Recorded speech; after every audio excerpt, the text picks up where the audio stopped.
আসসালামু আলাইকুম। পাপেলোডিকার শিক্ষাবোর্ডের পক্ষ থেকে সবাইকে অনেক শুভেচ্ছা এবং স্বাগতম। আশা করি আল্লাহর অশেষ রহমতে আপনারা সকলে ভালো আছেন এবং সুস্থ আছেন। তো আজকের এই ক্লাসটা একটু ব্যতিক্রম হতে যাচ্ছে।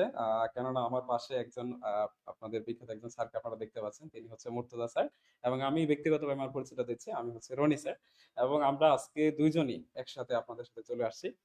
একটা খুব সুন্দর দিক নির্দেশনামূলক আজকের এই ক্লাসটা। আজকের ক্লাসে যা শুধুমাত্র যে আমরা সকল বিষয় পড়বো, আমরা তো প্রত্যেকটা ক্লাসে হয়তোবা নতুন কিছু শিখে জানি। বাট আজকের এই ক্লাসটা আপনি যদি সম্পূর্ণ মনোযোগ দিয়ে দেখেন ১ম থেকে শেষ পর্যন্ত, তাহলে যে শুধুমাত্র শিখার যে বিষয়টা এটা না, আপনার এমন কিছু দিক নির্দেশনা বা এমন কিছু ইনফরমেশন আপনি পাবেন, যে ইনফরমেশনটা আপনার হয়তোবা লাইফ চেঞ্জিং হইতে পারে। তাই না স্যার? জি, জি, জি ঠিক স্যার। আছে। আজকের যে টপিকটা আলোচনা হবে আসলে যারা ধরো এসএসসি পরীক্ষা দিছো, এখন এই যে রেজাল্টের অপেক্ষায় আছো, তার সাথে একটা কেরিয়ার বা অনেকে কিন্তু তাদের একটা স্বপ্ন বা ড্রিমস থাকে। আর সেই ড্রিমস এর আজকের যে ক্লাসটা হবে সেটা অনেক অংশে তোমাকে সফলতা কি পেয়ে যাবে। স্যার রনি স্যার আপনি শুরু করেন। ঠিক আছে, আচ্ছা। তো স্যার যে কথাটা বলল যে, আ আমরা হয়তোবা এখন ওয়েট করতেছি আমাদের রেজাল্টের জন্য এবং ইতিমধ্যে হয়তোবা আমরা এই বিষয়টা জানি যে আমাদের কারিগরি শিক্ষা বোর্ড থেকে আমাদের ডিপ্লোমা অ্যাডমিশন টেস্টের উপর একটা সিলেবাস যেটা আছে এটা প্রকাশিত হয়েছে। এটা আমরা হয়তোবা মেক্সিমাম শিক্ষার্থী জানি। বাট আমরা সিলেবাস থেকে আমাদের প্রিপারেশনটা কিভাবে নিতে পারি, সেই সংক্রান্ত বিষয় নিয়ে আমরা আজকের এই ক্লাসে কথা বলব। ঠিক আছে? তো চলুন স্যার আমরা প্রথমত তাদের একটু সিলেবাসটা নিয়ে যদি কথা বলা যায়। এবং আজকের এই ক্লাসে কিন্তু আমরা টোটাল ৩ জন মানুষ তোমাদেরকে দিক নির্দেশনামূলক কিভাবে তোমরা তোমাদের এই এডমিশন জার্নিটাকে উইন করতে পারো, সেই বিষয়টা নিয়ে কিন্তু আজকে আমরা কথা বলবো। সো স্যার প্রথমত আমরা একটু তাদের সিলেবাসটা নিয়ে যদি কথা বলি স্যার। হ্যাঁ, একটু দেখেন স্যার, প্রথম যে সিলেবাসটা তোমরা অলরেডি জানো যে বোর্ড থেকে যে প্রকাশিত হয়েছে আমাদের সিলেবাসটা, তার মধ্যে প্রথম টপিক হচ্ছে বাংলা। তোমরা যে মাধ্যমিক লেভেল অর্থাৎ এসএসসি লেভেলে যে বাংলা বিষয়টা পড়ছো, ওই বাংলার বিভিন্ন বিষয় ওইখান থেকে যেমন আছে আমরা জানি সুবা, তারপর আমাটি টেপু, শিক্ষা মনুষ্যত্ব গল্প, মানুষ মোহাম্মদ সাল্লাহ সাল্লাম, বিভিন্ন ধরনের কবিতা আছে, মানুষ, বঙ্গবাণী, এই যে বিভিন্ন টপিক বা বাংলা ব্যাকরণ সকল বিষয় নিয়ে এখান থেকে আমাদের 10 নাম্বার কি থাকবে, এমসিকিউ থাকবে। তারপরে হচ্ছে তোমাদের হচ্ছে ইংরেজি। আর প্রিয় শিক্ষার্থী, ইংরেজি থেকে আমাদের আসবে কত, 10 নাম্বার। আর তারপর হচ্ছে আমাদের যে গণিত, হ্যাঁ, গণিতের বিষয়টা দেখো, এখানে আমাদের টোটাল মার্ক হচ্ছে কত, 20। একটু লক্ষ্য করে দেখো, এটা একটা ফোকাসের বিষয়। দেখো বাংলা ইংরেজি কিন্তু এইখানে অর্থাৎ বাংলা ইংরেজির যে নাম্বারটা আছে তার চেয়ে কিন্তু বেশি, ডাবল নাম্বার হচ্ছে আমাদের ম্যাথমেটিক্স। তুমি যদি মানে অ্যাডমিশন টেস্টে অর্থাৎ তোমার যদি ভর্তি পরীক্ষা হবে, এই ক্ষেত্রে যদি তুমি অন্য শিক্ষার্থী থেকে এগিয়ে যেতে চাও, তাহলে তোমাকে এই গণিত বিষয়ে একটু জোর দিতে হবে।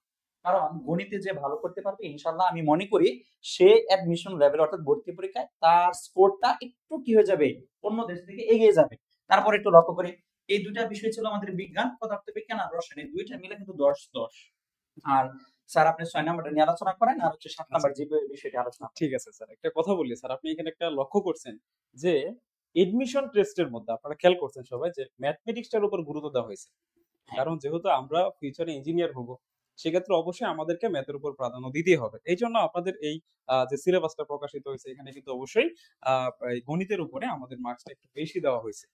তবে এই মার্কস গুলো আমরা কিভাবে ভালো করতে পারবো এই প্রত্যেকটা সাবজেক্টে, সেই বিষয় নিয়ে আমি কথা বলবো। তবে এইখানে যে 6 নাম্বার 6 নাম্বার যে কথাটা বলছে, এই 6 নাম্বার সিলেবাসটা নিয়ে আমি একটু কথা বলি। এটা বলতে পারেন যে আপনার জ্ঞান বুদ্ধির একটা পরীক্ষা।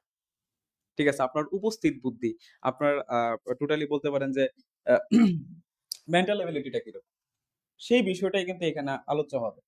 ঠিক আছে? এবং এখান থেকে মাত্র ১০ মার্কস, এবং এটা যে খুব টাফ কোয়েশ্চেন হবে আপনাদের, বিষয়টা এরকম না। আপনি যদি আপনার জ্ঞান বুদ্ধিটাকে টোটালি ভালো করে ইউটিলাইজ করতে পারেন, সেক্ষেত্রে অবভিয়াসলি এখান থেকে স্যার আমাদের যে ১০ মার্কসের কোয়েশ্চেন আছে, এই ১০ মার্কসের কোয়েশ্চেন থেকে কিন্তু আমাদের মিনিমাম ৮ মার্কস পাওয়া সম্ভব। এখান থেকে একদম সহজ লেভেলের কোয়েশ্চেন আসবে।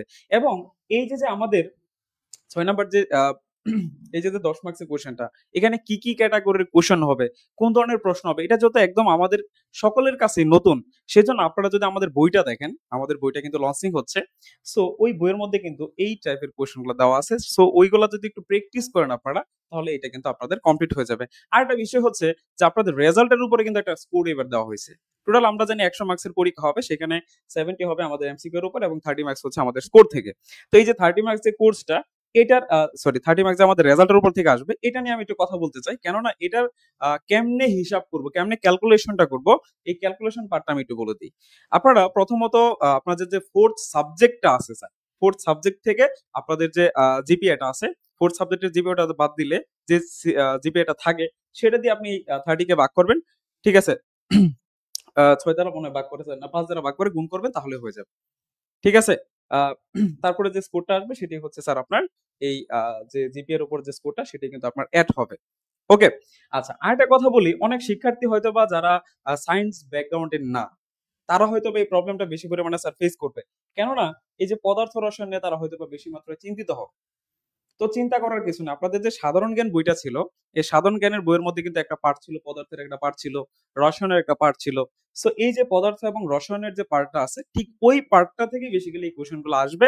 এবং আপনি যদি এই রেজাল্ট পরবর্তী বা এই সময়টাকে খুব ভালোভাবে ব্যবহার করতে পারেন, ভালো করে প্রস্তুতি নিতে পারেন এই বিষয়গুলোর উপরে, তাহলে অবভিয়াসলি দেখবেন আপনার এই পদার্থ থেকে 10 এবং এই যে রসায়ন থেকে যে 10 মার্কস আছে, এখান থেকে আপনি 8 করে 16 বা 15 মার্কস কিন্তু এখান থেকে কনফার্ম করা সম্ভব। আর এই যে যে গণিত, যেটা থেকে সবচেয়ে বেশি মার্কস, এটা স্যার আমাদের তো সবার জন্যই কমন। এটা তো আমাদের সবার জন্য কি ছিল স্যার, কমন ছিল। সো এইটা থেকে আমরা যারা স্যারের যে কথাটা বললো যে এখানে আমরা যারা বেশি মার্কস পাবো বা অন্যদের থেকে যদি আমি আগাই থাকি, তাহলে কিন্তু আপনার চান্সটা নিশ্চিত। সুতরাং ভর্তি পরীক্ষার ক্ষেত্রে যে শুধুমাত্র মেধার উপর বিষয়টা নির্ভর করে তা না স্যার, ভর্তি পরীক্ষার ক্ষেত্রে আমি আপনাদেরকে আগে বলেছি যে আপনার স্ট্র্যাটেজি, আপনার কৌশলটাকে কাজে লাগাইতে হবে। আপনি যদি কৌশলী হতে পারেন, আপনি অনায়াসে এই ভর্তি পরীক্ষার যে যুদ্ধটা আছে সেই যুদ্ধ থেকে তো জয়লাভ করতে পারবেন স্যার। দেখো আমরা কিন্তু এখন ভবিষ্যৎ বা ফিউচার একটা ইঞ্জিনিয়ার একটা সাবজেক্ট, অর্থাৎ ইঞ্জিনিয়ারিং রিলেটেড যদি পড়তে চাও তাহলে ম্যাথের বিকল্প নাই, অর্থাৎ ম্যাথের ক্যালকুলেশনটা জানাটা তোমাদের সবচেয়ে বেশি রাশিদুল। এজন্য অর্থাৎ আমাদের যে কারিগরি শিক্ষা বোর্ড এইখানে ম্যাথের উপর কি বেশি মানে জোর দেওয়া হয়েছে, অর্থাৎ 20 মার্ক দিতে যাতে তোমরা ম্যাথে ক্যালকুলেশনটা থাকতে পারো বেশি। আর আরেকটা জিনিস আমি বলে দেই, তোমাদের যে ধরো তুমি হচ্ছে ভর্তি পরীক্ষা দিলা, অ্যাডমিশন পরীক্ষা দিলা, তারপরে মেরিট লিস্টে আসলা, দেন হচ্ছে তুমি মেরিট লিস্টে আসার পরও তোমার যে সাবজেক্ট যে চয়েসটা হবে, এখানে সাবজেক্ট টপ লেভেলের যে টেকনোলজিটা আছে এটা কিন্তু পেতে সাহায্য করবে, ম্যাথের নাম্বার উপরে ডিপেন্ড করবে। অর্থাৎ ওইখানে কিন্তু স্যাররা সবচেয়ে বেশি ম্যাথের উপরে নাম্বার যার বেশি থাকবে তার যে টেকনোলজিটা টপ লেভেলের টেকনোলজিটা পাওয়াটা সহজ হবে। মানে এই যেমন ক্ষেত্রে সিএসসি কিন্তু সিভিল। ম্যাথ, হ্যাঁ এই যে যে আছে ধরো আছে মেকানিক্যাল বা সিভিল, তারপর হচ্ছে আমাদের কম্পিউটার, এই ইলেকট্রিক্যাল ট্রেড গুলা বা টেকনোলজি গুলা এই যে গণিতের উপর ডিপেন্ড করবে। কিন্তু সাথে সাথে স্যার কিন্তু আরেকটা কথা বললো, দেখো 6 নাম্বার যে আমাদের টপিকটা ছিল এটা কিন্তু আমরা সাধারণত ধরো যারা বিসিএস পরীক্ষা দেয় মেন্টাল এবিলিটি থাকে, হ্যাঁ ওইখানে হ্যাঁ এই যে আগে থেকেও তোমরা লক্ষণীয় বিষয় হচ্ছে এটা, দেখো এসএসসি লেভেল থেকে তোমরা সরাসরি গিয়ে কিন্তু একটা অ্যাডমিশন জার্নিতে একটা পরীক্ষা দিচ্ছ, সাথে সাথে কিন্তু একটা জব, যেমন আছে বিসিএস বা আমরা যে জব পরীক্ষাগুলো দিই, এটা একটা স্বাদ বা অনুভব তোমরা পেয়ে যাচ্ছ।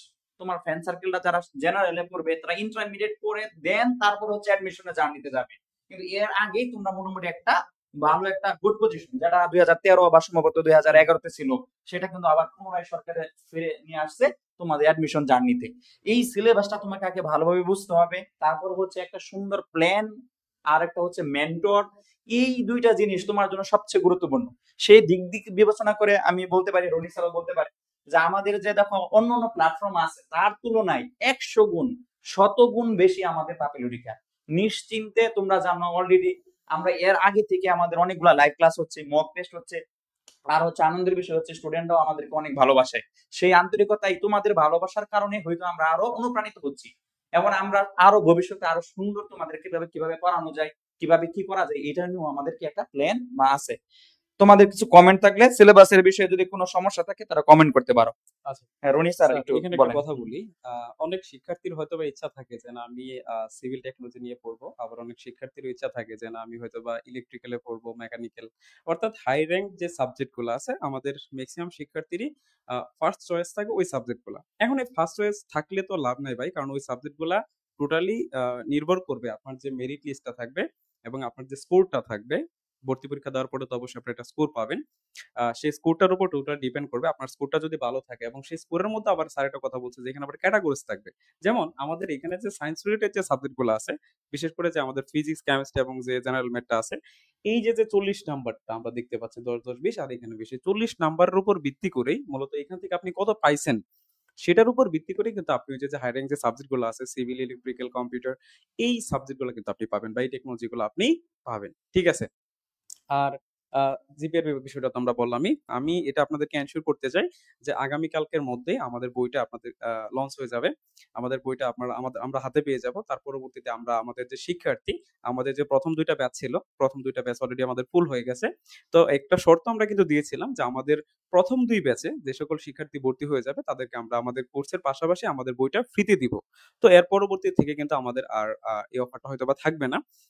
যদিও থাকে সেটা হয়তোবা আপনাদেরকে পোস্টের মাধ্যমে জানাই দেওয়া হবে। সো যারা ১ম ২ ব্যাচের শিক্ষার্থী ছিল আমরা তাদেরকে আমাদের বইটা দিয়ে দিব।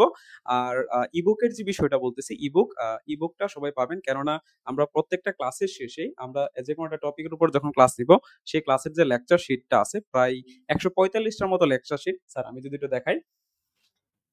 আপনারা এখানে দেখতে পাচ্ছেন যে 150 প্লাস লাইভ ক্লাস জুমের মাধ্যমে এবং বলতে পারেন অনেকে হয়তো আমরা জুমের সাথে পরিচিত না, বা আমাদের যারা ভর্তিকৃত শিক্ষার্থী আছেন তারা হয়তো এই বিষয়টার সাথে পরিচিত। এই যে স্যার জুম ক্লাসটা আমরা কেন নিব এবং ১৫০টার বেশি আমরা জুম ক্লাস নিব, তো এটার বেনিফিটটা আমাদের কি হবে? তো আমরা একটা জুম ক্লাসে যে একটা টপিক নিয়ে কথা বলবো, যে কোনো একটা নির্দিষ্ট টপিক নিয়ে কথা বলবো, সেটার যে লেকচার শিট আছে, এক্সাম, সমস্ত কিছু কিন্তু আপনাকে প্রোভাইড করা হবে। ঠিক আছে? আর ১৫০টা যদি স্যার কেউ জুম ক্লাস করে, আমি বলতে পারি, এবং আমাদের যে কোর্স স্ট্রাকচারটা আছে এই কোর্স স্ট্রাকচারটা সে যদি ফলো করে, অবভিয়াসলি তার ভর্তি পরীক্ষার জন্য ভালো একটা প্রিপারেশন হবে। আমাদের ভর্তি পরীক্ষাতে আমরা কেন চান্স পাই না, আমাদের এডমিশন আমরা কেন চান্স পাই না, তার কারণ হচ্ছে আমি ভর্তি পরীক্ষার জন্য উপযুক্ত হইতে পারি না। আমার প্রথম কাজ হচ্ছে ভর্তি পরীক্ষার জন্য আমাকে আগে উপযুক্ত হইতে হবে, দেন না আমি চান্স পেবো, তাই না? সো ভর্তি পরীক্ষার জন্য আগের প্রথম টার্গেট হচ্ছে স্যার আমি উপযুক্ত কিনা, এবং এটা যাচাই করার জন্য কিন্তু আপনার এখানে আমাদের একটা প্রসিডিওর আছে। স্যার আমরা কোর্সটা যখন শেষ করব তার পরবর্তীতে কিন্তু আপনাদের জন্য থাকবে যে ভর্তি পরীক্ষার আদলে, ভর্তি পরীক্ষার আদলে আপনি ভর্তি পরীক্ষার মধ্যে যে বিষয়টা ফেস করবেন, টাইম ম্যানেজমেন্ট খুবই ক্রুশিয়াল। সো এই টাইম ম্যানেজমেন্টটা কিভাবে আপনি এটা সহজ করতে পারেন, আয়ত্ত করতে পারেন, এটার জন্যই আমরা কিন্তু আমাদের ভর্তি পরীক্ষার আদলে আমরা প্রায় ১০ থেকে ১৫টা টেস্ট কিন্তু আপনাদের নিব, যার মাধ্যমে আপনি খুব ইজিলি এই বিষয়টাকে আয়ত্ত করতে পারবেন। ঠিক আছে স্যার? হ্যাঁ, রনি স্যার যে বিষয়টা বললো, আসলে অ্যাডমিশন লেভেলে তখন প্রশ্ন কিন্তু কমন পড়ে অনেকের ক্ষেত্রে, প্রিপারেশন অনেক ভালো থাকে, কিন্তু ওই যে টাইম ম্যানেজমেন্টের কারণে সকল প্রশ্নের উত্তরটাও দিতে পারে না, সময়টা থাকে অল্প। তারপর হচ্ছে একটা মানসিক যে ট্রেসটা থাকে, দেখো তুমি প্রিপারেশন নিচ্ছ, কিন্তু অনেক স্টুডেন্ট আছে সে বলে যে না আমি প্রিপারেশন নিব না, পরীক্ষা রেজাল্ট হবে আমি আবেদন করব নিজের মতো করে নিজে পরীক্ষা দিব, কিন্তু তার কাছে লেগিংসটা হবে এইটাই, সে টাইম ম্যানেজমেন্ট করতে পারবে না। তারপর সে আগে থেকে কোনো প্রিপারেশন ছিল না। ওই জায়গা থেকে তুমি যদি প্রিপারেশন, অর্থাৎ আমাদের এই যে পেইড কোর্স বা আমাদের সাথে যে ২৪ ঘন্টায় লেগে থাকো, এই সুযোগ সুবিধাটা, আর হচ্ছে আমাদের যে মেন্টাল যে সাপোর্ট, অর্থাৎ তোমাদেরকে আমরা যেভাবে গাইড করে একদম প্রিপেয়ার্ড করে তুলবো, এই জিনিসটা অন্যের থেকে তুমি এগিয়ে থাকবা, এটা আমরা নিশ্চিত বলতে পারি। আর আমাদের কোর্সের ফিচারটা তোমরা আগে থেকেও জানো, আর যারা না জানো, দেখো স্যারে যে বললো ১৫০ প্লাস হচ্ছে লাইভ ক্লাস, হচ্ছে জুম প্লাস হচ্ছে আমাদের ফেসবুক, সাথে সাথে কিন্তু আমরা প্রত্যেকটা স্টুডেন্টের ইনস এন্ড আউটস, অর্থাৎ খুঁটিনাটি বিষয়টাও আমরা প্রবলেম গুলা কি করে সলভ করে থাকি। শুধু এটাও না, তোমাদের কোনো যদি পড়তে গেলে কোনো সমস্যা হলো, আমাদের যে মেন্টর গুলো আছে, যেমন আছে রনি স্যার, মুর্তজা স্যার, তারপরে হচ্ছে ধরো মেহেদি জি sir, sir, Naim দিলার sir. Sir, Naim sir, এই যে আমাদের যে পুরো একটা ফ্যামিলি, হ্যাঁ, এই মেন্টর গুলা তোমাদেরকে সর্বাত্মক ভাবে শুধু ভর্তি পরীক্ষায় না, এডুকেশন যাত্রাতে তোমরা যে ডিপ্লোমা এই গভর্নমেন্ট জার্নিতে যে তুমি যখন পদার্পণ করবা, একেবারে শুরু থেকে শুরু করে প্রাইমারি থেকে একদম হায়ার লেভেল পর্যন্ত তোমাদেরকে সহযোগিতা করা একটা মানসিক একটা সাপোর্ট তোমরা পাবা এই আমাদের পাবলিক এডুকেটর থেকে, এটা নিশ্চিত বলতে পারি। রনি স্যার বলেন পরবর্তীতে, দেখেন দেখেন বলা হয়েছে রনি স্যার সিলেবাসটা, যে প্রতিটি ক্লাস ইন্টারেক্টিভ এন্ড বুট নির্ধারিত, অর্থাৎ আমাদের প্রত্যেকটা ক্লাস থাকবে একদম গোছানো সুন্দর, যা তোমরা অলরেডি জানো, অথবা যারা নতুন তারা আমাদের যে গ্রুপটা আছে, একটা হলো পাপিলিটিকার পেজ, তারপর হচ্ছে আমাদের ডিপ্লোমা প্রস্তুতি যে একটা গ্রুপ আছে, ওইখানে তোমরা দেখতে পারো যে আমাদের ক্লাসগুলো কেমন সুন্দরভাবে গোছানো, এমনকি যারা প্রশ্নটা আসবে ভর্তি পরীক্ষার ওই উপযোগী প্রশ্নগুলাই আমরা করা হয়। আমরা যে স্লাইডের মাধ্যমে যে প্রশ্নগুলা করি, মনে করো এটা আমরা একদম এই ধরো আগের যে প্রিভিয়াস ইয়ারের কোশ্চেন অ্যানালাইসিস করে বা বর্তমান কি প্রশ্ন আসতে পারে, এই অ্যানালাইসিস করে কিন্তু প্রশ্নগুলো করা হয়। আমাদের বিশ্বাস আমাদের যে বইটা লঞ্চ হবে ইনশাআল্লাহ, রনি স্যার বললো কালকে আমাদের লঞ্চ হবে, যারা প্রথম আর দ্বিতীয় বেচ তাদেরকে ইনশাআল্লাহ আমরা ফ্রিতে দিব, পরবর্তীতে যারা বেচতে আসবে হয়তো ফ্রিতে পাবে, নয়তো আমাদের পেড করে মানে কিনতে হবে। এই যে বইটা, এই বইটার মধ্যে শর্টকাট টেকনিক, কিভাবে প্রশ্ন আসবে, আমি বিশ্বাস করি পরীক্ষা দেওয়ার পরে ইনশাআল্লাহ এই বইয়ের সফলতা 100% কি প্রমাণ করবে। স্যার পরে বলেন আপনি। আচ্ছা, হ্যাঁ, আমি প্রথমত মুর্তজা স্যার একটা কথা নিয়ে একটু আপনাদেরকে বলতে চাই। স্যার কিন্তু একটা কথা বলছিল যে গ্যাপ, গ্যাপের কথাটা একটা বলছে। গ্যাপ কেন বললাম? কারণ হচ্ছে আপনি এসএসসি দিছেন, উনিও দিছে। এখন একজন শিক্ষার্থী যখন এসএসসি পরীক্ষা দেওয়ার পরে আমাদের যে ১ম ২ টা ব্যাচের শিক্ষার্থী যারা আছে, যারা এখন রেগুলার ক্লাস করতেছেন, আর যারা ক্লাস করেন নাই, যারা চিন্তা করতেছেন যে হয়তোবা আমরা আমাদের রেজাল্ট পাবলিশ হওয়ার পরে হয়তোবা অনেকে ডিসিশন নিছেন যে ভর্তি হবেন। তো স্যার বলছিল যে এদের মধ্যে একটা গ্যাপ হবে স্যার। এই গ্যাপটা কি? দেখেন, আপনার হয়তোবা আপনার বই সম্পর্কে খুব ভালো একটা প্রিপারেশন আছে। আপনি পরীক্ষার সময় ভালো পরীক্ষা দিয়েছেন, আপনি এ প্লাস পেতে পারেন। এরকম একটা প্রিপারেশন আপনার ছিল। কিন্তু স্যার আপনি এই যে এই কয়দিন যাবত এই যে আপনার ভর্তি পরীক্ষার আগে আপনি যখন পড়াশোনাটা করবেন না, দ্যাট মিনস আপনি আগে সব ভুলে গেছেন। আর পড়াশোনা করে থাকলেও স্যার এমসিকিউ আপনারা দেখেন, আপনি আগে পরীক্ষা দিয়েছেন কিভাবে বলেন তো? সিকিউ দিয়েছেন, এমসিকিউ দিয়েছেন এরকম ভাবে, তাই তো? বাট ভর্তি পরীক্ষার বিষয়টা টোটালি আলাদা। আমরা যখন এডমিশন টেস্ট দিয়েছি, তখন একটা বিষয় হইছে কি, আমি দেখা গেছে যে একটা ভর্তি পরীক্ষার মধ্যে একটা কোশ্চেন পারি নাই। কিন্তু বাহিরে যখন চলে আসি, পরীক্ষার হল থেকে বেরিয়ে যখন চলে আসি, তখন কিন্তু এই বিষয়টা পারছি। তো ভর্তি পরীক্ষার হলের মধ্যে এই যে আমাদের একটা মেন্টাল প্রেশার থাকে যে আমরা কিভাবে টাইমটাকে হ্যান্ডেল করতে পারি। যেমন ধরেন আমাদের ভর্তি পরীক্ষার হয়তোবা সময় ১ ঘন্টার বেশি দিবে না। ঠিক আছে? ১ ঘন্টা থাকে আমাদের ভর্তি পরীক্ষার টাইম এবং আপনাকে ১ ঘন্টার সময়ে ৭০ টা এমসিকিউ সলভ করতে হবে। দ্যাট মিনস আপনার পার এমসিকিউ এর পিছনে কিন্তু ১ মিনিটের থেকে কম সময় ৫০ সেকেন্ডের মতো আপনি সময় পাবেন। এখন চিন্তা করেন, একটা ম্যাথমেটিক্যাল কোয়েশ্চেন আপনি কি ৫০ সেকেন্ডে সলভ করতে পারেন? এটার জন্য আপনি কতটা প্রিপেয়ার্ড? সো এই যে একটা ম্যাথ, কত শর্টকাট টেকনিক আপনি কিভাবে ৫০ সেকেন্ড সময়ে সলভ করতে পারেন, এই অ্যাবিলিটিটা অর্জন করে দেয় কিন্তু যেকোনো একটা প্রতিষ্ঠান। এবং এইটাই হচ্ছে ভর্তি পরীক্ষার মেইন। এইটাই যে অর্জন করতে পারবে। ঠিক আছে, দেখেন আপনি সারা বাংলাদেশে হয়তো ১ লাখের বেশি শিক্ষার্থী পরীক্ষা দিবে। এখন এই ১ লাখের বেশি শিক্ষার্থী যখন পরীক্ষা দিবে, ১ লাখ শিক্ষার্থী তো আর চান্স পাবে না সরকারি পলিটেকনিকে। এর চাইতে কম চান্স পাবে, তাই না? সো এদের মধ্যে থেকে আপনি কিভাবে আগাই থাকবেন? এটা নির্ধারণ করবে আপনার টেকনিক, আপনার কৌশল, আপনার মেধা। ঠিক আছে? এই ৩ টার সমন্বয় যখন হবে, তখনই আপনি কিন্তু আমাদের এই আপনি এই ভর্তি পরীক্ষায় উত্তীর্ণ হতে পারবেন। আর আমাদের কোর্স স্ট্রাকচারটা বিষয়টা আমি আবার একটু বলি। সেটা হচ্ছে আপনারা সকলে জানেন যে আমাদের কোর্সটার সকল ক্লাসই জুমে নেওয়া হবে এবং জুমে নেওয়ার পেছনে মেইন রিজনটা হচ্ছে সেখানে টিচার এবং স্টুডেন্ট ডিরেক্ট কথা বলার একটা অপরচুনিটি থাকে। সেটা যদিও একটা অনলাইন ক্লাস, তারপরেও আপনাকে এটা ফিল দিবে যে এটা হচ্ছে একটা অফলাইন ক্লাসের মতো। যে আপনি স্যারের সাথে সরাসরি কথা বলতে পারতেছেন যে, "স্যার আমার এটা সমস্যা।" তাৎক্ষণিক স্যার এটা সমাধান করে দিবে। এবং আরেকটা বিষয় বলি, এই ১৫০ টা লাইভ ক্লাসের মধ্যে আপনি কি পাবেন? প্রথমত স্যার আপনি যে বিষয়টা পাবেন, প্রতিদিন তো একটা টপিক ওয়াইজ ক্লাস হবে। ১ সপ্তাহে ৬ দিনে যে কয়টা ক্লাস হইলো, এই ৬ টা ক্লাসের আবার প্রবলেম সলভিং ক্লাস। যে স্যার আমি ৬ টা ক্লাস করছিলাম, আমি ৬ টা পরীক্ষা দিয়েছি। আমার এই ৬ টা পরীক্ষার মধ্যে স্যার আমার এই ২০ টা এমসিকিউ সমস্যা হইছে। স্যার এইরকম ভাবে একটা ব্যাচের যতগুলা শিক্ষার্থীর যত সমস্যা হোক, সেটা সেই সলভ ক্লাসটা ৩ ঘন্টার হোক, ৪ ঘন্টার হোক, সেই প্রবলেম গুলা কিন্তু স্যার সলভ করে দিবে। এবং এই প্রবলেম সলভিং ক্লাসগুলো যত আপনি করতে থাকবেন, এইভাবে যদি আপনি প্রিপারেশনটা নেন, তখন দেখবেন একসময় ফাইনালি আপনার আর কোনো প্রবলেমই থাকবে না। সকল প্রবলেম সলভ হয়ে যাবে এবং আপনাকে বেশি করে কি করতে হবে? নিজে এগুলা প্র্যাকটিস করতে হবে। তারপরে স্যার, তারপরে দেখেন আমাদের প্রত্যেকটা ক্লাসে কিন্তু নেওয়া হবে যে এই যে আমাদের যে স্মার্ট বোর্ড বলি, এই স্মার্ট বোর্ডের মাধ্যমে আমরা আমাদের প্রত্যেকটা ক্লাস নিয়ে থাকবো। যার মাধ্যমে কিন্তু যে আমাদের যে ক্লাসে স্যার এই লেখাটা বোঝা যায় না, ওটা দেখা যায় না, এই ইস্যুটা কিন্তু স্যার আপনি পাবেন। এটা 100% নিশ্চিত আপনি পাবেন। এর পরবর্তীতে স্যার আমাদের রুটিন স্যার, আমাদের আপনি যেদিন আমাদের কোর্সে এনরোলমেন্ট করবেন সেদিন থেকে আপনাকে আমরা একটা আমাদের টোটাল কোর্স স্ট্রাকচারটা দিয়ে দিব। যে স্যার অমুক তারিখ, অমুক ডেট, অমুক সময় আবার এই ক্লাসটা হবে এই টপিকের উপরে। সো এই যে দেখেন একটা ডিসিপ্লিন মেইনটেইন করা, এই যেকোনো এডমিশন টেস্টের ক্ষেত্রে আপনার প্রথম কাজ হচ্ছে একটা ডিসিপ্লিন মেইনটেইন করা। তারপরে স্যার আপনারা দেখেন আমরা কিন্তু আমাদের শিক্ষার্থীদেরকে একটা প্রাইভেট গ্রুপে এড করি। এখন প্রাইভেট গ্রুপে কেন এড করি স্যার? একটা কোয়েশ্চেন থাকতেই পারে। তো প্রাইভেট গ্রুপে এই কারণে এড করি, এখানে দেখেন অনেক শিক্ষার্থী ভর্তি হয়। অনেক শিক্ষার্থীর মনে নানান কোয়েশ্চেন থাকে। এই কোয়েশ্চেনের সলভ গুলো সে কোথা থেকে পাবে? সো সে যদি আমাদের প্রাইভেট কমিউনিটিতে যুক্ত হয়, সেক্ষেত্রে তার যেকোনো সমস্যা আমাদের অভিজ্ঞ মেন্টর টিম আছে, সাপোর্ট টিম আছে। এই সাপোর্ট টিম গুলো কিন্তু আপনাকে সাপোর্ট প্রদান করবে। তার পরবর্তীতে স্যার ওই যে কথা আমি বলছিলাম যে আমাদের প্রত্যেকটা টপিকের উপরে কিন্তু আপনাকে পিডিএফ নোট অর্থাৎ ই-বুক প্রোভাইড করা হবে। যেখান থেকে আপনি খুব সুন্দর করে আপনার লেকচারটাকে গুছায় নিতে পারবেন। তার পরবর্তীতে স্যার আমাদের তো বইটা তো আপনার থাকবেই, লেকচার শিট থাকবে। ঠিক আছে? এবং শর্টকাট টেকনিক। এবং দেখেন শর্টকাটটা আপনি তখনই এপ্লাই করতে পারবেন যখন আপনি ডিটেইলসটা বুঝতে পারবেন। ডিটেইলসটা বুঝার পরে যদি আপনি শর্টকাট এপ্লাই করেন, তাহলে কিন্তু আপনার এটা প্রযোজ্য হবে। আরেকটা বিষয় হচ্ছে, এখন আপনি দেখেন আপনার ফিজিক্সের, কেমিস্ট্রির, ম্যাথের জন্য যদি ১০০ টা শর্টকাট মনে রাখেন বা পড়েন, এই ১০০ টা শর্টকাট পরীক্ষার হলে যায় মনে থাকবে না। তো এই শর্টকাট মনে রাখার আবার কৌশল আছে।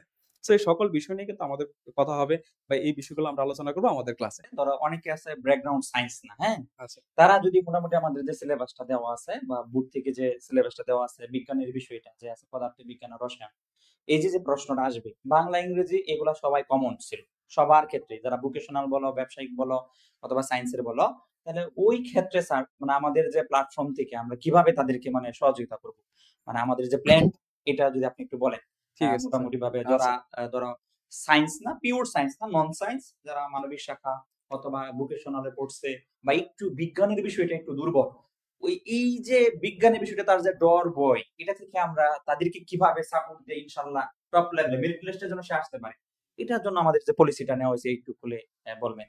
অনেকে এটা ভয় যে কিভাবে আমি এই বিজ্ঞানের বিষয়টা মানে কভার করব। হুম, আচ্ছা। আমরা সেটাও কিন্তু রনি স্যার এখন বলবে। ঠিক আছে। এখন এটা খুবই ভালো একটা কোয়েশ্চেন এবং এই কোয়েশ্চেনটা অনেক শিক্ষার্থীর মনে থাকে যে আসলে এটা কিভাবে কাটায় ওঠা যায়। আমি প্রথমত আপনাদের সিলেবাসটা যদি একটু বলি, যেহেতু এটা হচ্ছে একটা কম্বাইন্ড সিলেবাস তৈরি করা হয়েছে। আ সেটা শুধুমাত্র যে সায়েন্সের জন্য বিষয়টা এরকম না। সায়েন্স বা অন্য মানবিক শাখা, ভোকেশনাল শাখা যেকোনো শাখা থেকে শিক্ষার্থী আসুক না কেন, সকলের জন্য কম্বাইন্ড সিলেবাসটা হচ্ছে এটা। সো যখন একজন এই সিলেবাসটা যিনি তৈরি করছেন, তিনিও কিন্তু জানেন যে এখানে বিজ্ঞানের শিক্ষার্থী পরীক্ষা দিবেন, এখানে মানবিকের পরীক্ষা দিবেন এবং যিনি প্রশ্নকর্তা তিনি কিন্তু ওই লেভেলের কোয়েশ্চেন গুলাই করবেন। যে তিনি শুধুমাত্র যে সায়েন্সের কোয়েশ্চেন গুলো হাইলাইটস করবেন, হুম, বিষয়টা কিন্তু এরকম না। তো যারা মানবিক শাখা থেকে আসতে চাচ্ছেন, প্রথমত আমি স্যার আমাদের কোর্স স্ট্রাকচার নিয়ে একটু কথা বলতে চাই। স্যার আমরা কিন্তু আমাদের প্রত্যেকটা ক্লাস, প্রত্যেকটা টপিক এমনভাবে সাজিয়েছি, একদম বেসিক লেভেল থেকে আলোচনা করব। সেই কারণে যাতে একজন শিক্ষার্থী যদি আগে কোনোদিন সায়েন্স না পড়ে থাকে, তার ওই টপিক সম্পর্কে কোনো আইডিয়া না থাকে, সেইখান থেকে এই বিষয়টা শিখে নিয়ে তার এই গ্যাপটা ফিল আপ করতে পারে। স্যার ঠিক রনি আছে? স্যার বলতেছে আমাদের ক্লাসটা হবে একদম জিরো থেকে, কি থেকে জিরো থেকে, মানে একদম জিরো থেকে স্যাররা আমরা যে স্যাররা আছে বা মেন্টর আছে এমন ভাবে আমরা পড়াবো যাতে যেন সে বুঝতেই না পারে সে আসলে বিজ্ঞানের যে কঠিন বিষয়গুলো যে এত ইজি ভাবে পড়া যায় আর বিজ্ঞান সাবজেক্টটা এত সহজ, বা এটা যেন বুঝতেই না পারে যেন আমি এই বিষয়ে পারবো না। অর্থাৎ এইরকম ভাবেই টোটালি ভাবে তোমাদেরকে একদম জিরো থেকে একদম বেসিক থেকে শুরু করে প্রো লেভেল পর্যন্ত তোমাদেরকে পড়ানো হবে, যাতে তোমাদের এই যে বইটা বিজ্ঞানের যে বইটা কেটে যাবে।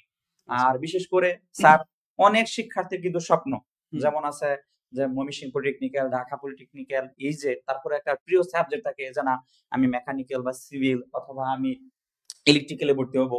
এর জন্য বিশেষ করে অনেকে কিন্তু স্বপ্নই থাকে যে হুম, এসএসসি হুম। লেভেল পরেই আমি একটা ভালো একটা ইঞ্জিনিয়ারিং বা ভালো একটা সাবজেক্টে আমি কিন্তু যাব।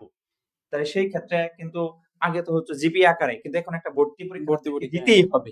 তাহলে যেহেতু গভর্নমেন্ট নোটিশও দেয়া ফেলছে যে না আমাদের ভর্তি পরীক্ষার মাধ্যমে ইনশাআল্লাহ আমাদের চান্স পেতে হবে। হুম, তো সেই ক্ষেত্রে যদি একটা স্টুডেন্ট আমাদের ধরো এই পাপিলিটি কেয়ারের যে এই পুরা একটা কোর্স এনরোল করার পরেও কথার কথা যেমন স্টুডেন্টের ক্ষেত্রে যদি কোনো ডাউট বা কনফিউশন থাকে বা 24 ঘন্টা আমাদের যেখানে বলা হয়েছে যে 24 ঘন্টায় আমরা কি সাপোর্ট দিচ্ছি, হুম। তাহলে তারপরেও যদি একটা স্টুডেন্টের ক্ষেত্রে যদি কোনো দুর্বল থাকে বা তার কাছে যদি বেসিক থাকে, আলাদাভাবে যদি আমাদের এক্সট্রা ক্লাসের ব্যবস্থা আছে কিনা, মানে আমরা যে 150+ জুম ক্লাস প্রোভাইড করব ইনশাল্লাহ, তারপরেও যদি কোনো স্টুডেন্ট যদি বলে যে না আমাদের একাধিক ক্লাস দরকার, আমরা হচ্ছে বিজ্ঞানের বিষয়ে বা ম্যাথের বিষয়ে আমরা বুঝতে পারতেছি না, এই বিষয়ে আমাদের কোনো মানে প্ল্যান আছে কিনা স্যার একটু খুলে আচ্ছা, বলবেন। ঠিক আছে। প্রথমত আমি কিন্তু আমার কোর্স স্ট্রাকচার এর একটা কথা বলছিলাম যে আমাদের সপ্তাহে ৬ দিন ক্লাস হবে। সপ্তাহে ৬ দিন ক্লাস হওয়ার পরে একদিন যে গ্যাপটা থাকবে আমরা গ্যাপটা পাবো। সেই গ্যাপটাতে আমরা প্রবলেম সলভিং ক্লাস দিব। এখন দেখেন সবার মস্তিষ্ক মেধা একরকম না। সেজন্য হয়তোবা অনেক শিক্ষার্থী সেই প্রবলেম সলভিং টা ধরতে পারবে না। তার প্রবলেম থাকবেই। তো যাদের প্রবলেমটা থাকবে তাদের জন্য আমাদের এক্সপার্ট টিমের একটা কথা বলছি। আপনারা হয়তোবা সেটা মনে করতে পারেন যে আমাদের যে এক্সপার্ট টিম আছে, অভিজ্ঞ মেন্টর টিম আছে। তো তাদের তত্ত্বাবধানে আমরা আবার যাদের যে টপিকের উপর প্রবলেম থাকবে সেটার উপর ভিত্তি করে আমরা আবার পরবর্তীতে ক্লাস নিব। ঠিক আছে? আমরা পরবর্তীতে ক্লাস নিব যাতে আপনার এই ল্যাগিংসটা আপনি ফুলফিল করতে পারেন। আর স্যার আরেকটা কথা হচ্ছে একটু আগে যেটা বলতে চাচ্ছিলাম যে মানবিক শাখা থেকে যারা পরীক্ষা দিবে তাদের কিন্তু সাধারণ বিজ্ঞান নামে একটা বই ছিল। হুম, ঠিক বিজ্ঞান, আছে? হ্যাঁ। ওইখানে কিন্তু স্যার বায়োলজির পার্ট ছিল, ফিজিক্সের পার্ট ছিল, ফিজিক্সের ছিল, কেমিস্ট্রির একটা পার্ট কেমিস্ট্রি ছিল। পার্টস। তো আপনি ওই যে 9-10 এ থাকতে সাধারণ বিজ্ঞান থেকে ফিজিক্সের যে অংশটুকু পড়েছেন, ওইটাই যদি আমরা একটু ভালো করে জ্বালাই-পালাই করি, তাহলে আপনি কিন্তু ফিজিক্সটা কমপ্লিট হয়ে যাবে। ঠিক সেইম ভাবে একইভাবে আপনার কেমিস্ট্রিটাও কমপ্লিট হয়ে যাবে। সুতরাং আপনি মানবিক শাখা থেকে যদি পাস করে থাকেন, সো এটার কোনো ভয় নাই বা এটা ভয় পাওয়ার কিছু নাই। আপনি এখানে যুক্ত হইলে, আমাদের সাথে যুক্ত হইলে অবশ্যই আপনি ভালো একটা প্রিপারেশন স্যার অবশ্যই নিতে পারবেন। হ্যাঁ, ঠিক আছে? ধন্যবাদ। রনি স্যারের যে কথাটা যুক্তি। অর্থাৎ তুমি যদি পরিশ্রম করো, এর সফলতা একদম নির্ধারিত। অর্থাৎ আচ্ছা। যারা সায়েন্স থেকে পড়ছে তারা যদি পরিশ্রম না করে, তারাই যে টিকে যাবে তা না। যারা মানবিক শিক্ষা আছে প্রিয় শিক্ষার্থী, তাদের জন্য একটু পরিশ্রম করো। আমাদের যে পেইড কোর্সটা আছে এখানে রেগুলার তোমরা এই কোর্সটা এনরোল করে আমাদের সাথে রেগুলার ক্লাস প্লাস হচ্ছে কুইজ টেস্ট, মক টেস্ট এমনকি লাইভ ক্লাসগুলা তুমি কি করো? আর হচ্ছে আমাদের হোমওয়ার্ক গুলা যে আছে এই হোমওয়ার্ক গুলা কন্টিনিউয়াস করো।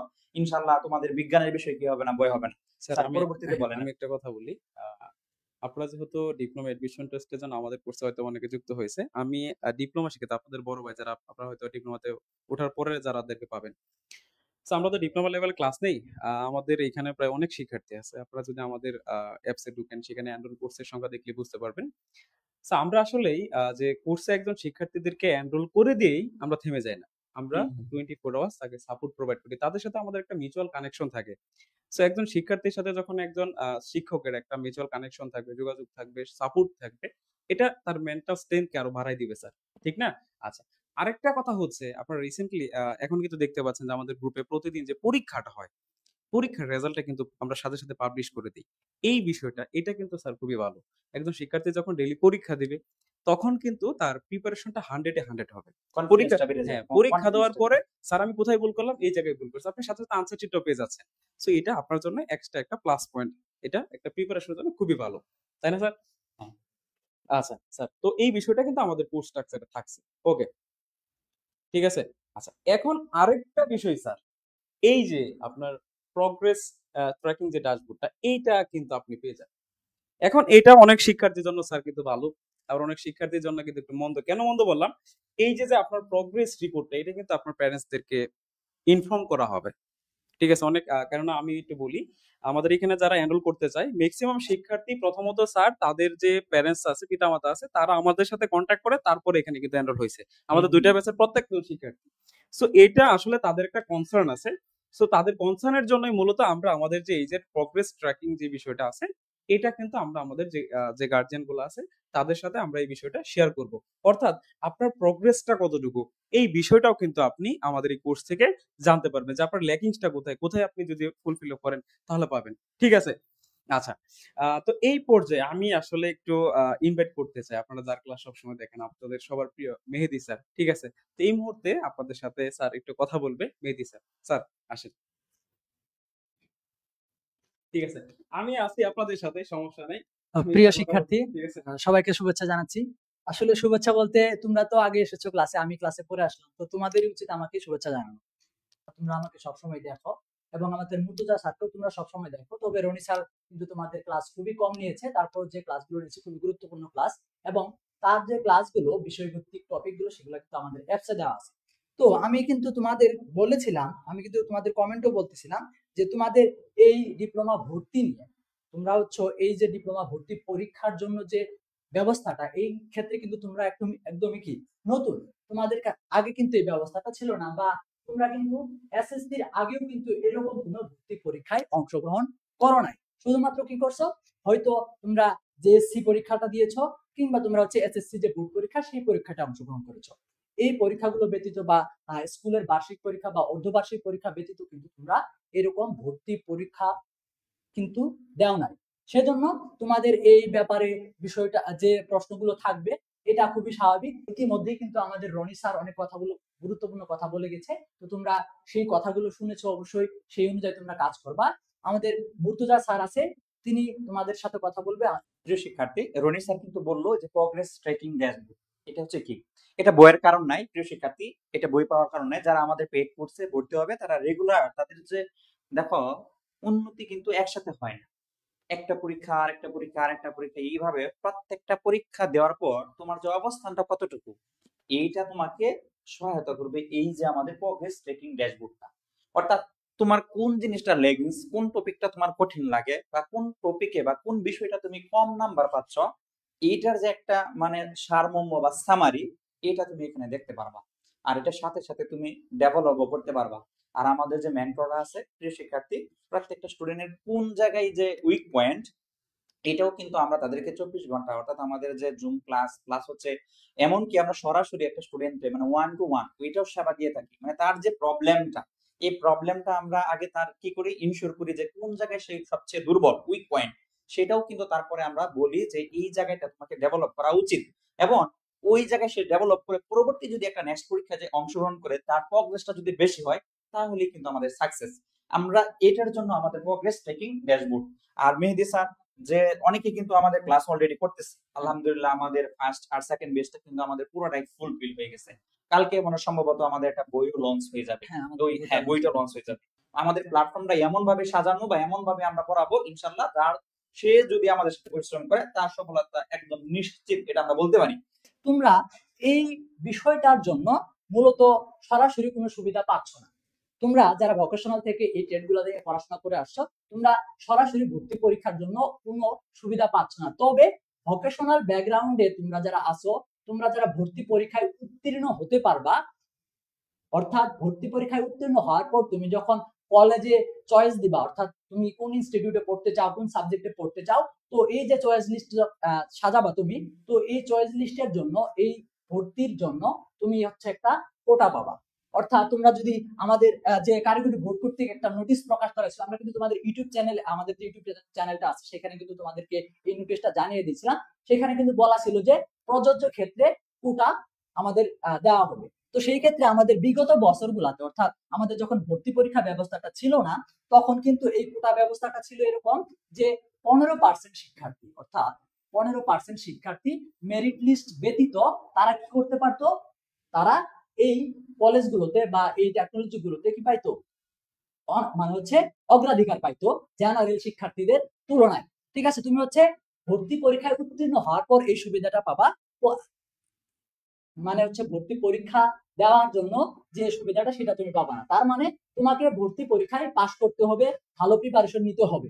ঠিক আছে, ডিপ্লোমা হচ্ছে একটা কি ইঞ্জিনিয়ারিং, একটা 4 বছরের ইঞ্জিনিয়ারিং কোর্স। তো এই কোর্সে ভর্তি হতে তোমাকে এসএসসি পাস করার পর তুমি ভর্তি হওয়ার সুযোগ পাও। তবে এই কোর্স করার পর তোমাকে বিএসসি করার জন্য বাংলাদেশে একটি মাত্র পাবলিক বিশ্ববিদ্যালয় রয়েছে, সেটি হচ্ছে ডুয়েট। ডুয়েট অর্থাৎ ঢাকা ইউনিভার্সিটি, অর্থাৎ আমাদের যে ডুয়েট, গাজীপুরে যে ডুয়েটটা অবস্থিত আছে, সেইখানে হচ্ছে আমাদের কি এই বিএসসিটা আমরা কমপ্লিট করতে পারবো। এছাড়াও দেশের বিভিন্ন প্রাইভেট ভার্সিটি আছে যেখান থেকে তোমরা বিএসসিটা কমপ্লিট করতে পারবা। তারপর তোমাদের আমি আরেকটা কথা বলে রাখি, সেটা হচ্ছে আমাদের এই যে কিছুদিন আগে যে ডিপ্লোমা শিক্ষার্থীদের, অর্থাৎ কারিগরি শিক্ষার্থীদের একটা আন্দোলন চললো। তো এই আন্দোলনে কিন্তু স্যার আমাদের একটা দাবি ছিল। সেই দাবিটা ছিল কি, যে আমাদের উচ্চ শিক্ষার জন্য, অর্থাৎ এই যে এত এত শিক্ষার্থী প্রতি বছর 4 বছরের ডিপ্লোমা কোর্স করে বের হচ্ছে, তারা কিন্তু বিএসসির জন্য শুধুমাত্র একটা পাবলিক ভার্সিটি পাচ্ছে, শুধু ডুয়েটের জন্য তো অপেক্ষা করতে এই হবে। জন্য কিন্তু তারা একটা দরখাস্ত রেখেছিল বা একটা দাবি রেখেছিল। তো তাদের দাবির ভিত্তিতে এখানে একটা আশ্বাস দেওয়া হয়েছে, যদিও এখনো চূড়ান্ত নয়, তবে 2টা ইঞ্জিনিয়ারিং কলেজ প্রতিষ্ঠা করা হচ্ছে, যেখানে শুধুমাত্র ডিপ্লোমা ইঞ্জিনিয়ারিং করা শিক্ষার্থীরা বিএসসি করার সুযোগ পাবে। এসএসসি লেভেল থেকে পরে আমি ডিপ্লোমাতে গেলাম, কিন্তু জব সেক্টরের ক্ষেত্রে আমাদের কি ধরনের সুবিধা, যে আমাদের আসলে আমরা যদি এই স্বপ্নের সাবজেক্ট গুলা করি, তারপর হচ্ছে আমাদের জব সেক্টর, বাংলাদেশে যে এই জবস এর যে সেক্টর গুলা, এটার ক্ষেত্রে আমরা কি সুবিধা নিতে পারি?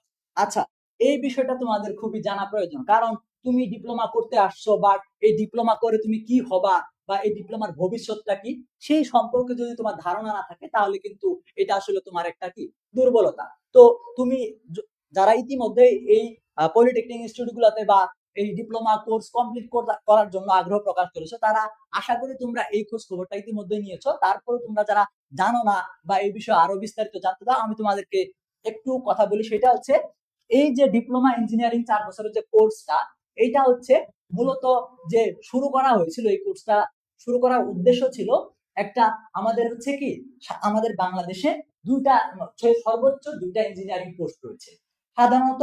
এটা আমাদের যদি আমি যদি তোমাদের একটু দেখাই, সেটা হচ্ছে কি, একটা হচ্ছে অ্যাসিস্ট্যান্ট ইঞ্জিনিয়ার, সরি, এখান থেকে কি একটা আমাদের একটা হচ্ছে কি অ্যাসিস্ট্যান্ট ইঞ্জিনিয়ার, যেটাকে এই বলা হয়। এই ক্ষেত্রে তোমাদের হচ্ছে বিএসসি লাগে, ঠিক আছে। আরেকটা হচ্ছে এসএই, অর্থাৎ সাব অ্যাসিস্ট্যান্ট ইঞ্জিনিয়ার। তো এই সাব অ্যাসিস্ট্যান্ট ইঞ্জিনিয়ারের যে জন্য যে কোর্স গুলো আছে, অর্থাৎ সাব অ্যাসিস্ট্যান্ট ইঞ্জিনিয়ার কি civil technology, electrical technology, mechanical technology, computer technology. তো এই সাব অ্যাসিস্ট্যান্ট ইঞ্জিনিয়ারিং কিন্তু একটা 10ম গ্রেডের চাকরি, ঠিক আছে, এটা কিন্তু 10ম গ্রেডের চাকরি। তো এই যে সাব অ্যাসিস্ট্যান্ট ইঞ্জিনিয়ারিং বা এই যে 10ম গ্রেডের চাকরিটাকে কি বলা হয় জানো? ডিপ্লোমা শিক্ষার্থীদের বিসিএস বলা হয়ে থাকে। ডিপ্লোমা শিক্ষার্থীদের কি বলা হয়? বিসিএস বলা হয়ে থাকে। কারণ ডিপ্লোমার শিক্ষার্থীদের যে সর্বোচ্চ একটা পর্যায়ে যাওয়ার স্থান, এই কোর্সটা কমপ্লিট করে, সেটা হচ্ছে একমাত্র এই 10ম গ্রেডের পোস্ট। এরপর তোমরা আরেকটা বিষয় জানো কিনা জানি না আমি, যদি তোমরা একটু খোঁজ খবর রেখে থাকো, এই যে আমাদের আন্দোলনটা হচ্ছিল, সেই আন্দোলনে কিন্তু একটা বিষয় খুব পরিষ্কার ভাবে বলে দেওয়া হয়েছে, যে আমাদের এই ইনস্টিটিউট গুলাতে যে জুনিয়র ইনস্ট্রাক্টর নামে একটা পোস্ট আছে। জুনিয়র ইনস্ট্রাক্টর মানে হচ্ছে কি, সরাসরি সে ডিপ্লোমার শিক্ষার্থীদেরকে কি করবে? অধ্যয়ন করাবে, পড়াবে। অর্থাৎ তুমি যদি কম্পিউটার টেকনোলজিতে ডিপ্লোমা ইঞ্জিনিয়ারিং কোর্সটা কমপ্লিট করে থাকো, তাহলে তুমি কম্পিউটার টেকনোলজির একজন জুনিয়র ইনস্ট্রাক্টর হিসেবে নিয়োগ হতে পারবে। নিয়োগের জন্য অবশ্যই তোমাকে যে চাকরি পরীক্ষা, সেই পরীক্ষাটা অবশ্যই তোমাকে দিতে হবে এবং এর জন্য ধরাবাঁধা কিছু নিয়ম থাকবে। সেই বিষয়গুলো হচ্ছে না আমরা পরেই জানবো। ওকে, তো এই হচ্ছে তোমার সর্বোচ্চ আমাদের এই জুনিয়র ইনস্ট্রাক্টর পোস্টটা কিন্তু একটা 10ম গ্রেডেরই পোস্ট। ঠিক আছে, এছাড়াও আমাদের প্রাইভেট সেক্টর বলো কিংবা আরো বিভিন্ন সরকারি সেক্টর গুলো বলো, সেই সেক্টর গুলাতে কিন্তু আমাদের এই ইঞ্জিনিয়ারিং জব গুলো কিন্তু আমাদের এই ডিপ্লোমা শিক্ষার্থীরা পেয়ে থাকে। আরেকটা বিষয় খেয়াল করলে তোমরা জানবা, সেটা হচ্ছে কি, বিশেষ করে আমরা যারা এই যে 4 বছরের ডিপ্লোমা ইঞ্জিনিয়ারিং কোর্সটা কমপ্লিট করার পর বিএসসি করব যারা, তাদের দেখো তো বিষয়টা কি, তোমরা যারা এই পলিটেকনিকে পড়বা বা এই ইঞ্জিনিয়ারিংটা করবা বা ডিপ্লোমা কোর্সটা যে কোনো কোর্স, কি এখানে আমাদের ইঞ্জিনিয়ারিং আছে, টেক্সটাইল ইঞ্জিনিয়ারিং আছে, তারপর কৃষি আছে, ফিশারিজ, তো এই যে আমাদের বিষয়গুলো আছে। ওকে, তো এখান থেকে তুমি যখন এসএসসির পরই 4 বছর একটা কোর্স করতেছো, তারপর আবার এই বিষয়ের উপরে 4 বছরের একটা কি করতেছো, বিএসসি কমপ্লিট করতেছো, তাহলে তোমার এখানে 8 বছরের অভিজ্ঞতা। সেই ক্ষেত্রে সেই তুলনায় কিন্তু তোমরা নিজেদেরকে অর্থাৎ এই কোর্সগুলো তুমি যদি সুন্দরভাবে এবং হচ্ছে কি যে নিয়ম অনুযায়ী যদি কমপ্লিট করে থাকো, কোনো ফাঁকিবাজি করে না থাকো, তাহলে কিন্তু তুমি নিজেকে যারা এইচএসসির পর বিএসসি করে তাদের থেকেও নিজেকে বেশি যোগ্যতা সম্পন্ন বলে দাবি করতে পারবা। কিন্তু তুমি যদি এই কোর্সগুলো ফাঁকিবাজি করে কমপ্লিট করো, বা এইখান থেকে তুমি যদি এই কোর্সগুলার যে আমাদের প্র্যাকটিক্যাল বিষয় বা যে টেকনিক্যাল বিষয়গুলো আছে এগুলো যদি তুমি এড়িয়ে যাও, সেই ক্ষেত্রে কিন্তু তোমার এই যোগ্যতার কোনো দাম থাকবে না। স্যার, আপনি যদি কিছু বলেন এই বিষয়ে আরো একটু। আচ্ছা, প্রত্যেকটা সেক্টরের ক্ষেত্রে দেখো, যারা হচ্ছে জেনারেলে ইন্টারমিডিয়েট গিয়ে পড়বে, তারপরে হচ্ছে সেখানে অ্যাডমিশন দিবে, আর অ্যাডমিশন জার্নিটা কিন্তু অনেক মারাত্মক। অর্থাৎ সে যদি কলেজে ভর্তি হয়ে তারপরে ভর্তি পরীক্ষায় অ্যাডমিশন দিয়ে তারপর হচ্ছে ইউনিভার্সিটি যেতে হবে, এর মানে তার ক্ষেত্রে কিন্তু 2টা বছর জেনারেল পড়ে তারপরে অ্যাডমিশন জার্নি করে সেইখান থেকে বিএসসি কমপ্লিট করতে হবে। হ্যাঁ, অনেকগুলা কিন্তু ওয়ে আছে, তাদের ক্ষেত্রে অনেক পাবলিক ইউনিভার্সিটি আছে, কিন্তু তোমার ক্ষেত্রে সুযোগ সুবিধাটা কি, তুমি এসএসসির পরেই কিন্তু তোমার একটা সাবজেক্ট, যে সাবজেক্টটা তোমার ফ্রেন্ডরা 2 বছর পরে কি পাচ্ছে অ্যাডমিশন টেস্ট দিয়ে, তুমি কিন্তু এসএসসির পরে পাচ্ছ, এবং এটা থেকে একটা প্র্যাকটিক্যাল বিষয়গুলো আছে, এবং এই ক্ষেত্রে তুমি তোমার অভিজ্ঞতাটা অনেক বেশি হবে। আর কারিগরি শিক্ষাটা হচ্ছে এরকম শিক্ষা, এই শিক্ষা কিন্তু আমাদের বর্তমান সরকার যা আছে মেহেদী স্যার, বর্তমান সরকারের ফোকাস হচ্ছে এখন কারিগরি শিক্ষার উপর। হ্যাঁ, এটা একদম সবাই জানে। দেখো এটা আমাদের এটা এই হ্যাঁ সম্পর্কে একটা কথা বলি স্যার। আমাদের এই যে যখন আমাদের যে একটা গণঅভ্যুত্থান হয়েছে, গণঅভ্যুত্থানের পর যাকে দায়িত্ব দেওয়া হয়েছে, আসলে রাজনৈতিক বিষয় নিয়ে আমরা আলোচনা করতেছি না, আমরা হচ্ছে শিক্ষা বিষয়টাকে নিয়ে আলোচনা করতেছি। তো গণঅভ্যুত্থানের পর যে ডক্টর ইউনূসকে যখন দায়িত্ব দেওয়া হলো, তখন কিন্তু তিনি দেশে আসার পর একটা বিশেষ কথা বলেছিলেন, সেটা হচ্ছে কি নার্সিং নিয়ে। কি নিয়ে? নার্সিং নিয়ে। এই যে বিশ্বে যে নার্সের চাহিদা, সেটা কিন্তু বহুল অপ্রতুল। এই চাহিদাটা কিন্তু মানে কোনোভাবে পূরণ করা সম্ভব হচ্ছে না।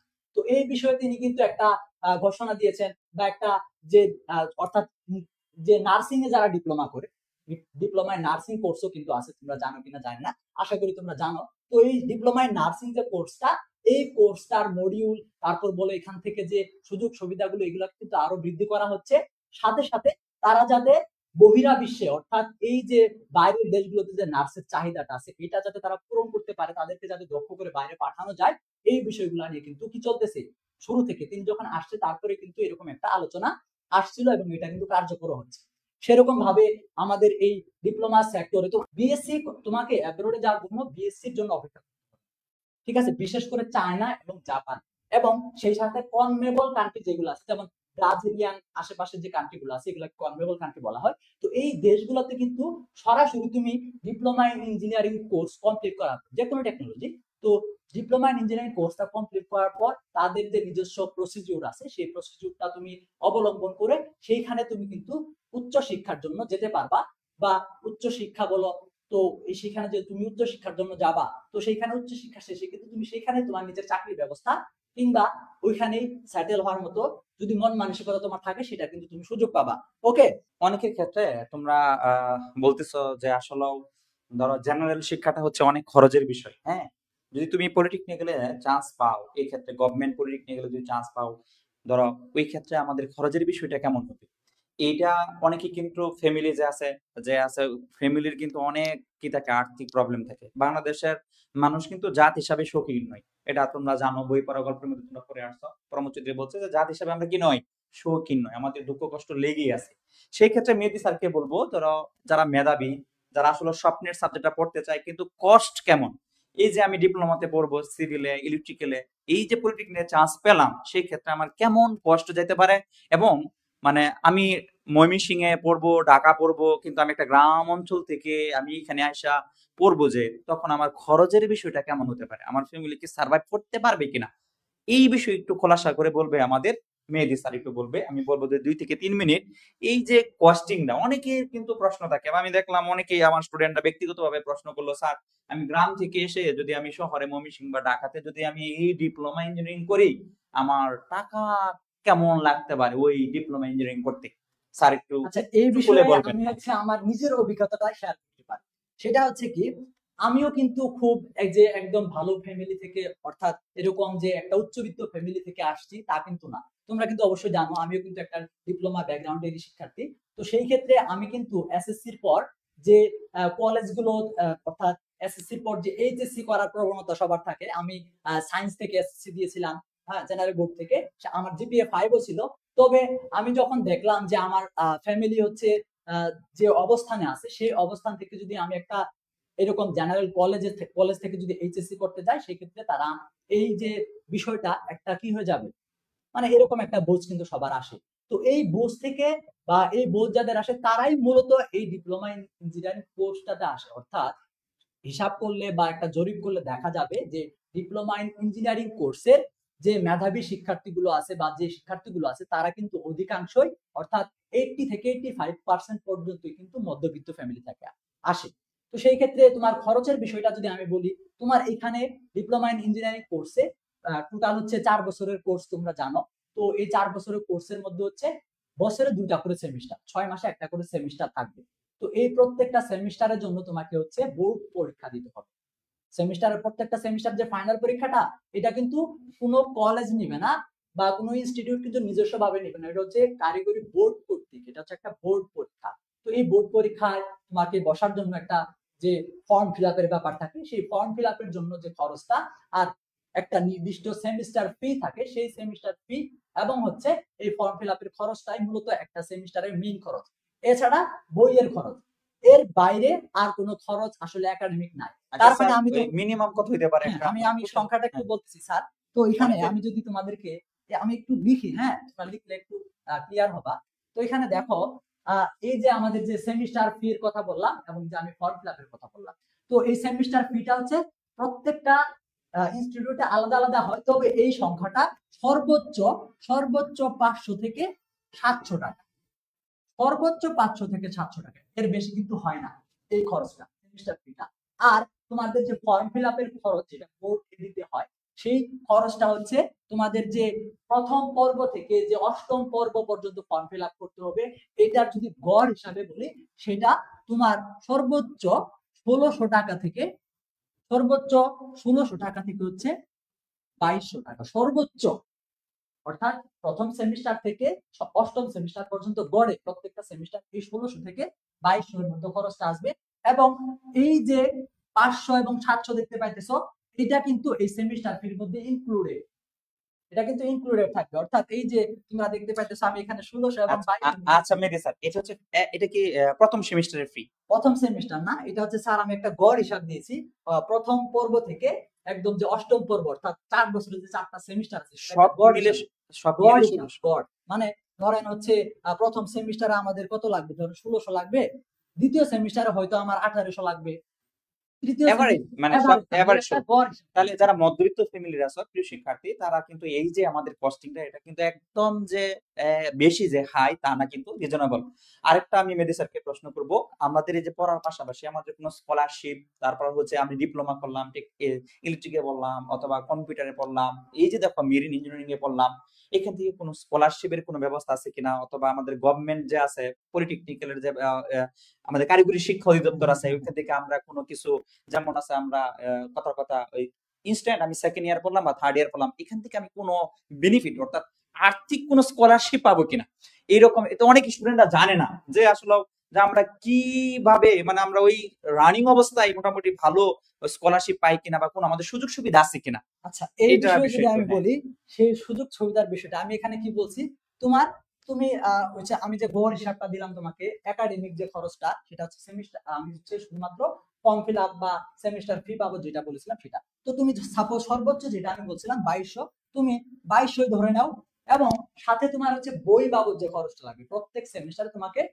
নতুন বই কিনতে হবে, প্রতি সেমিস্টারে হচ্ছে আলাদা আলাদা বই কিনতে হবে, এটা স্বাভাবিক। তো এই বইয়ের খরচটা হচ্ছে আমরা গড়ে 2000 ধরে নিলাম। তাহলে দেখো তো এখানে আমাদের টোটাল খরচ কত আসলো, আমাদের সেমিস্টার ফি বা ফর্ম ফিল আপ এবং হচ্ছে আমাদের এখান থেকে যে কি বই বাবদ যে খরচটা, এটা হচ্ছে সর্বোচ্চ যা হতে পারে সেটাই আমরা ধরেছি, একটা সেমিস্টারে সর্বোচ্চ যা আসতে পারে। তো এখানে আমাদের টোটাল কত আসতেছে, 4200। এখন এই যে 4200 হচ্ছে তোমার একাডেমিক খরচ।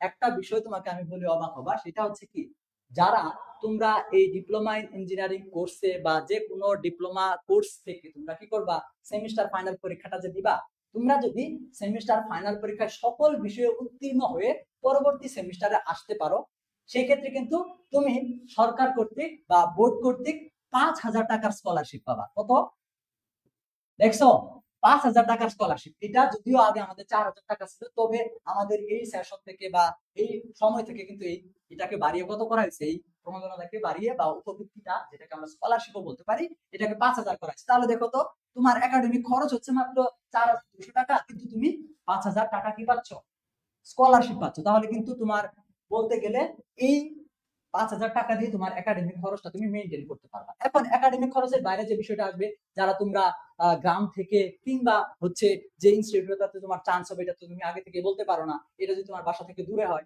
সেই ক্ষেত্রে তোমাকে সেখানে গিয়ে এই কোর্সটা কমপ্লিট করতে হবে, সেখানে অবস্থান করতে হবে।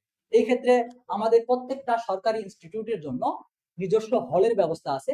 তুমি যদি হলে সিট পাও বা হলে যদি তোমার উঠার আগ্রহ থাকে, অনেকেই হলে উঠতে চায় না, তো তুমি যদি হলে উঠতে চাও সেই ক্ষেত্রে তোমার যে এই একাডেমিক খরচের বাইরে যে থাকা বা খাওয়ার খরচটা, সেটাও কিন্তু একদম কমে যাবে। ঠিক আছে, সেই হলের খরচটাও যদিও আমাদের কি হয়, আমাদের ইনস্টিটিউট অনুযায়ী বা হলের মান অনুযায়ী পার্থক্য হয়, তবে এই খরচটা কিন্তু আমাদের সর্বোচ্চ কত হয়, সর্বোচ্চ এটা আমাদের হচ্ছে কি, সর্বোচ্চ 2500 থেকে কত 3000 টাকা, 2500 থেকে 3000।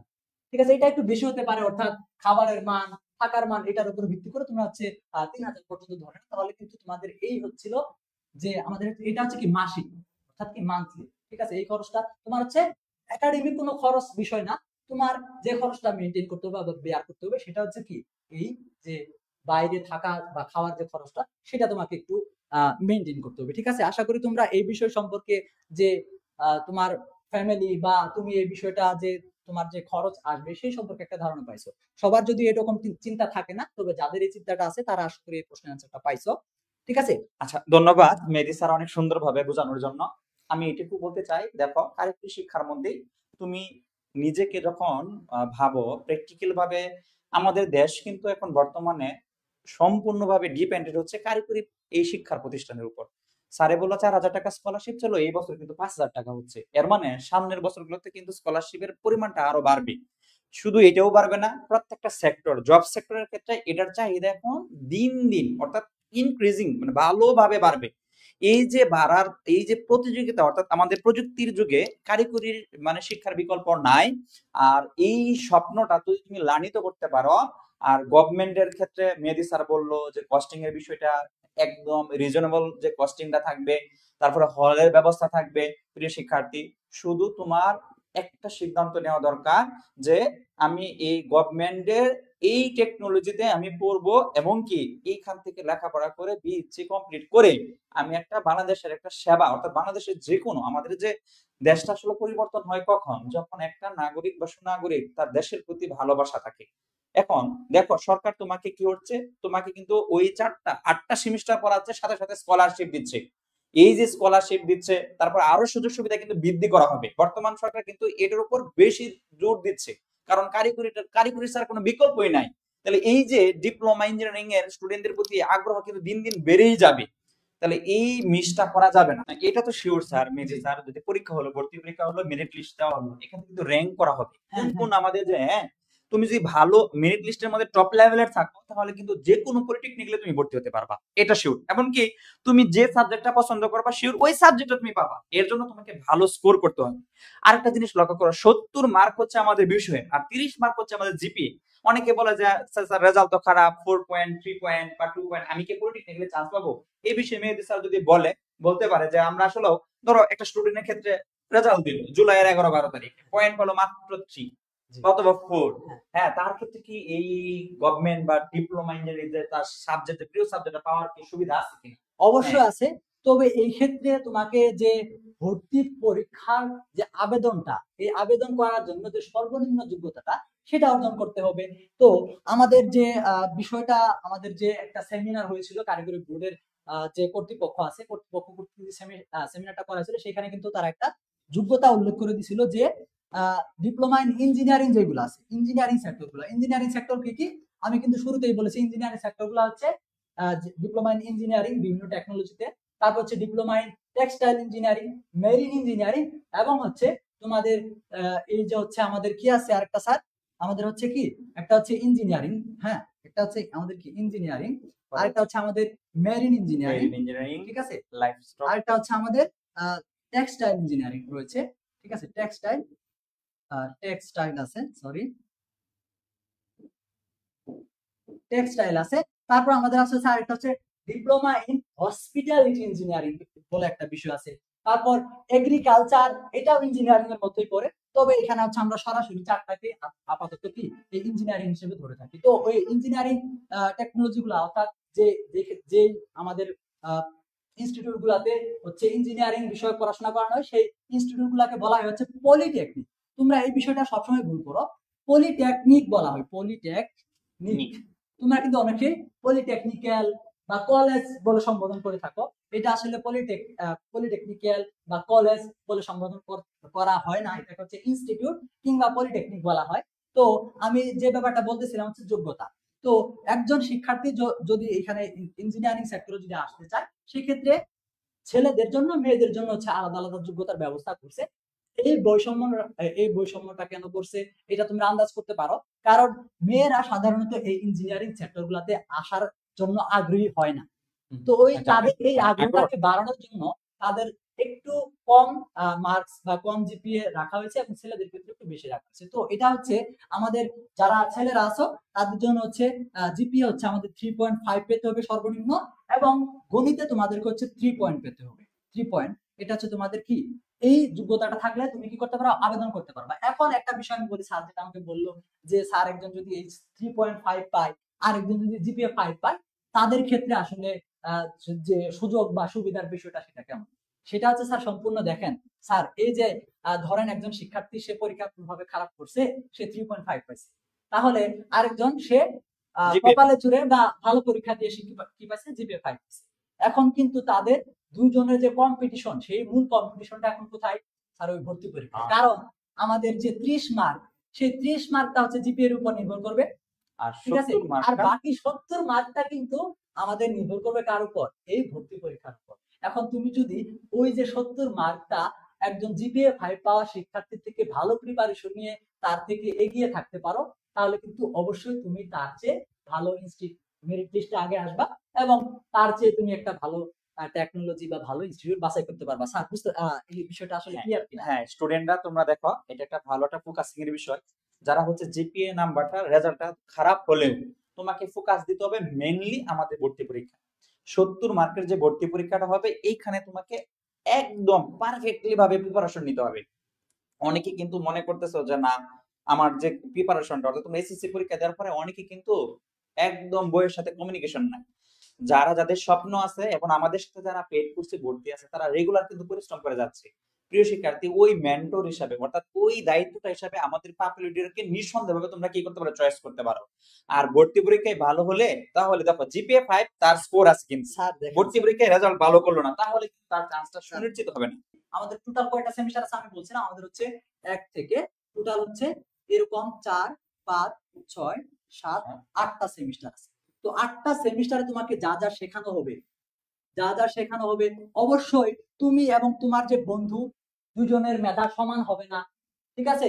বা এরকম হইতে পারে যে তুমি ফাঁকিবাজি করতেছো, বাট তোমার বন্ধু খুব ভালোভাবে সে পড়াশোনা করতেছে। সেই ক্ষেত্রে দেখা গেল প্রত্যেকটা সেমিস্টারের যে জিপিএটা সেটা হচ্ছে আমাদের 4 হিসাবে হচ্ছে কি গণ্য করা হয়।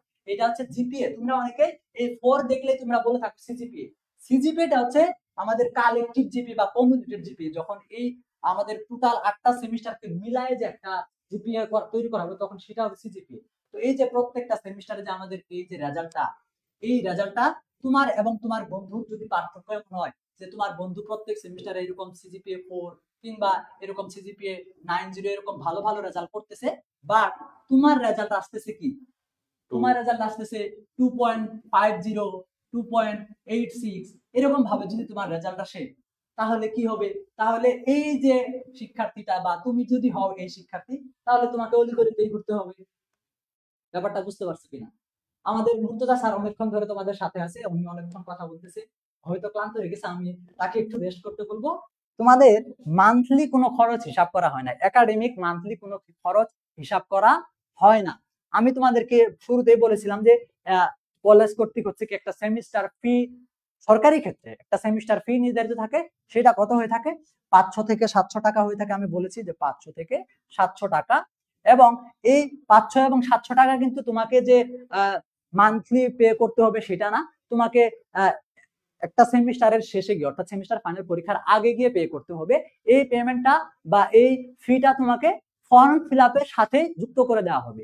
প্রত্যেকটা ইনস্টিটিউটে সাধারণত ফর্ম ফিল আপের সাথে যুক্ত করা হয়, তবে কিছু কিছু ইনস্টিটিউটে এরকমও প্রচলন আছে যে তারা আগেই এই ফিটা নিয়ে নেয়, পরবর্তীতে যখন ফর্ম ফিল আপের ফিটা আসে তখন এই ফর্ম ফিল আপের ফি থেকে তারা এই অংশটা বাদ দিয়ে দেয়।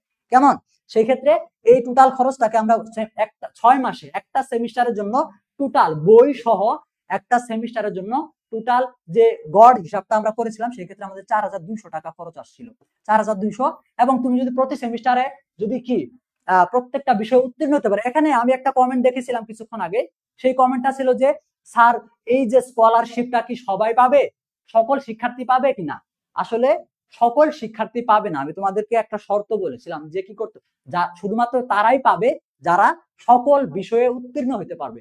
একটা মজার বিষয় তোমাদেরকে বলি, তোমরা এই বিষয়টা হয়তো এখনো জানো না, আমি তোমাদেরকে একটা মজার বিষয় বলি। মজার বিষয়টা হচ্ছে যে এই পলিটেকনিকে তোমরা যদি আমি আশা করি তোমরা ভালো খারাপ করবে না, তারপরও তোমরা যদি কোনো সেমিস্টারে কোনো একটা বিষয় যদি খারাপ করো, যেমন ধরো আমাদের প্রথম সেমিস্টারে সাপোজ কি 6টা সাবজেক্ট আছে, ধরে নিলাম কি 6টা সাবজেক্ট আছে। এখন এই 6টা সাবজেক্টের উপরে একটা হচ্ছে আমাদের প্র্যাকটিক্যাল। এখন প্র্যাকটিক্যাল যেটা, সেটার জন্য আমাদের বোর্ড পরীক্ষাটা অর্থাৎ বোর্ড যে থিওরি পরীক্ষাটা সেটা দিতে হবে না, শুধুমাত্র প্র্যাকটিক্যাল পরীক্ষা অংশগ্রহণ করতে হবে। আর বাকি যে 5টা পরীক্ষা আছে সেটার জন্য ধরো হচ্ছে তোমাকে বোর্ড পরীক্ষা অর্থাৎ থিওরি ভিত্তিক পরীক্ষা দিতে হবে। এখন তুমি এই 5টা পরীক্ষার মধ্যে কোনো একটা বিষয়ে কি করলা, কোনো একটা বিষয়ে বা কোনো 2টা বিষয়ে বা সর্বোচ্চ 3টা বিষয়ে অকৃতকার্য বা ফেইল করলা, যেটাকে হচ্ছে ডিপ্লোমার ভাষায় রেফার্ড বলা হয়ে থাকে। হ্যাঁ, কি বলা হয়ে থাকে? রেফার্ড বলা হয়। আচ্ছা, এত লেখালেখি দরকার নেই, রেফার্ড বলা হয়ে থাকে। তো তুমি যদি এরকম সর্বোচ্চ 3টা রেফার্ড পর্যন্ত যদি আসে তোমার কোনো সেমিস্টারে, সেই ক্ষেত্রে তুমি পরবর্তী সেমিস্টারে উঠতে পারবা, পরবর্তী সেমিস্টারে পড়াশোনা করতে পারবা।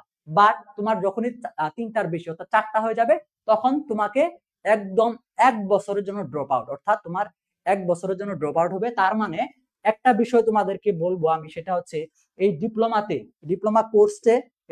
কোর্সের মধ্যে কিন্তু 8টা সেমিস্টার আছে, ঠিক আছে? 8টা সেমিস্টার আছে, কিন্তু প্রতি বছর মানে হচ্ছে একটি সেশনে কিন্তু এই 8টা পর্বের বা 8টা পর্ব বা 7টা পর্বের শিক্ষার্থী কিন্তু থাকে না। কেন থাকে না? কারণ 6 মাসের সেমিস্টার।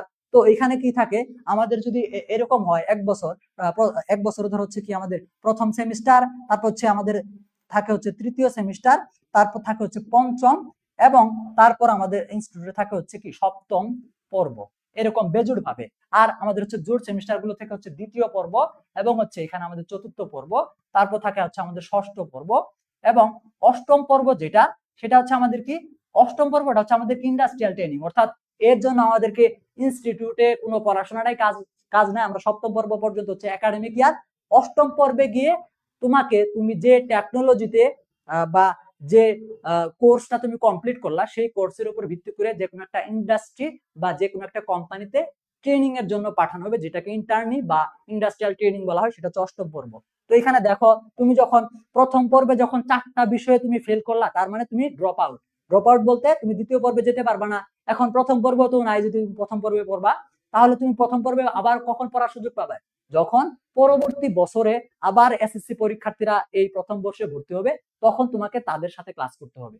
আসলে বিএসসির আইডিয়াটা হচ্ছে কি আমাদের ভিন্ন মতামত আছে। তো এখান থেকে হচ্ছে বিএসসির খরচটা নিয়ে আমি আসলে ওইভাবে কথা বলতে চাচ্ছি না এখন।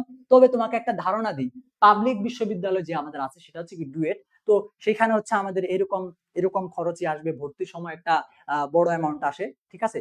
তারপর সেমিস্টার ওয়াইজ আমাদের যে খরচগুলো আছে সেগুলো কি এর থেকে আমাদের কি একটু হয়তো বেশি হবে। তবে তোমরা যদি পাবলিক ভার্সিটিতে চান্স না পেতে পারো, পাবলিক ভার্সিটির বাইরে তোমরা যদি এই যে আমাদের যে প্রাইভেট ভার্সিটি গুলো আছে সেখান থেকে যদি তুমি বিএসসি যে বিএসসিটা কমপ্লিট করতে চাও, সেই ক্ষেত্রে তোমাকে একটা ব্যয়বহুল খরচ বহন করতে হবে।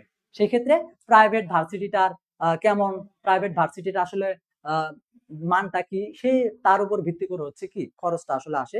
তো এই খরচের ব্যাপারে আসলে আমি আপাতত তোমাদেরকে একদম অ্যাকুরেট তথ্য আসলে দিতে পারতেছি না। আমি তোমাদেরকে একটা উদাহরণ দিই। এখানে আমাদের রনি স্যার ছিল, মুর্তজা স্যার ছিল, এবং পরবর্তীতে আমি আসছি। তো এই যে আমরা 3জন স্যার যদি কি করি, আলাদা হয়ে 3টা কোচিং সেন্টার খুলি অফলাইনে, 3টা কোচিং সেন্টার আমরা কি করলাম, আর আমরা 3জন স্যার একত্রিত ছিলাম, এখন 3জন স্যার আলাদা হয়ে আমরা এই যে এক জায়গায় পড়াইতাম, আমরা এখন কি করলাম, 3জন 3টা অফলাইন কোচিং সেন্টার খুললাম। এটা ধরো আমার কোচিং সেন্টার, এটা মুর্তজা স্যারের, এটা হচ্ছে আমাদের রনি স্যারের। এখন আমার এই যে আমাদের যে অফলাইন কোচিং সেন্টারটা, সেটার একটা নির্দিষ্ট একটা ব্যাচে নির্দিষ্ট পরিমাণ শিক্ষার্থী আমি ভর্তি নিতে পারবো। তাহলে চিন্তা করো, আমার যে অফলাইন ব্যাচটা আছে সেখানে আমি 50 জন পড়ানোর সক্ষমতা রাখি, এবং মুর্তজা স্যার তিনি ধরো হচ্ছে 60 জনকে একসাথে পড়াইতে পারবে, বা আমাদের রনি স্যার ধরো হচ্ছে কি একসাথে 80 জনকে পড়াইতে পারে। তো এখন এই যে সিটটা, এটা নির্ধারিত সিট। তাহলে দেখো এই যে আমাদের যে অফলাইন যে ব্যাচগুলো, আমি ধরে নিলাম আমাদের এই অফলাইন ব্যাচগুলো হচ্ছে কি দেশের মধ্যে সারা ব্যাচ। কল্পনা করতে তো অসুবিধা নেই না, আমি কল্পনা করলাম এই 3টা ব্যাচই হচ্ছে আমাদের সারা দেশে সর্বোচ্চ ব্যাচ। এখন এই সর্বোচ্চ ব্যাচ যে আছে, এখানে সকল শিক্ষার্থীরাই পড়ার সুযোগ চাইবে। তাহলে আমরা কি করলাম, সবাই কাকে সুযোগ দিব, এই জন্য আমরা একটা কি করব, ভর্তি পরীক্ষার ব্যবস্থা করলাম। 3জন আমরা একত্রিত হয়ে কি করলাম, স্যার চলেন আমরা কি করি, এই যে শিক্ষার্থী বাছাইয়ের যে ব্যাপারটা, এটা আমরা এলোমেলো ভাবে না করে একটা ভর্তি পরীক্ষার ব্যবস্থা করি। ভর্তি পরীক্ষার ব্যবস্থা কি করলাম, ধরো এখানে আমাদের হচ্ছে কত, এখানে 8, 5, তারপর হচ্ছে কি 6, এখান থেকে টোটাল সিট সংখ্যা কত, 11, আর এখান থেকে হচ্ছে আমাদের 8, অর্থাৎ এখান থেকে কত কত হচ্ছে, 190 হচ্ছে। আচ্ছা, এই হিসাবটা তোমরা করে নাও, ঠিক আছে, যা হিসাব আসবে তাই। তো এই যে আসন সংখ্যাটা, এই আসন সংখ্যাটা হচ্ছে কত, টোটাল 190টা, তাই তো। এখন ধরো এই আসন সংখ্যা সর্বোচ্চ আমরা 190 জনকে নিতে পারবো। ধরো আমাদের পরীক্ষা দিলে হচ্ছে 500 জন, ঠিক আছে, 500 জন।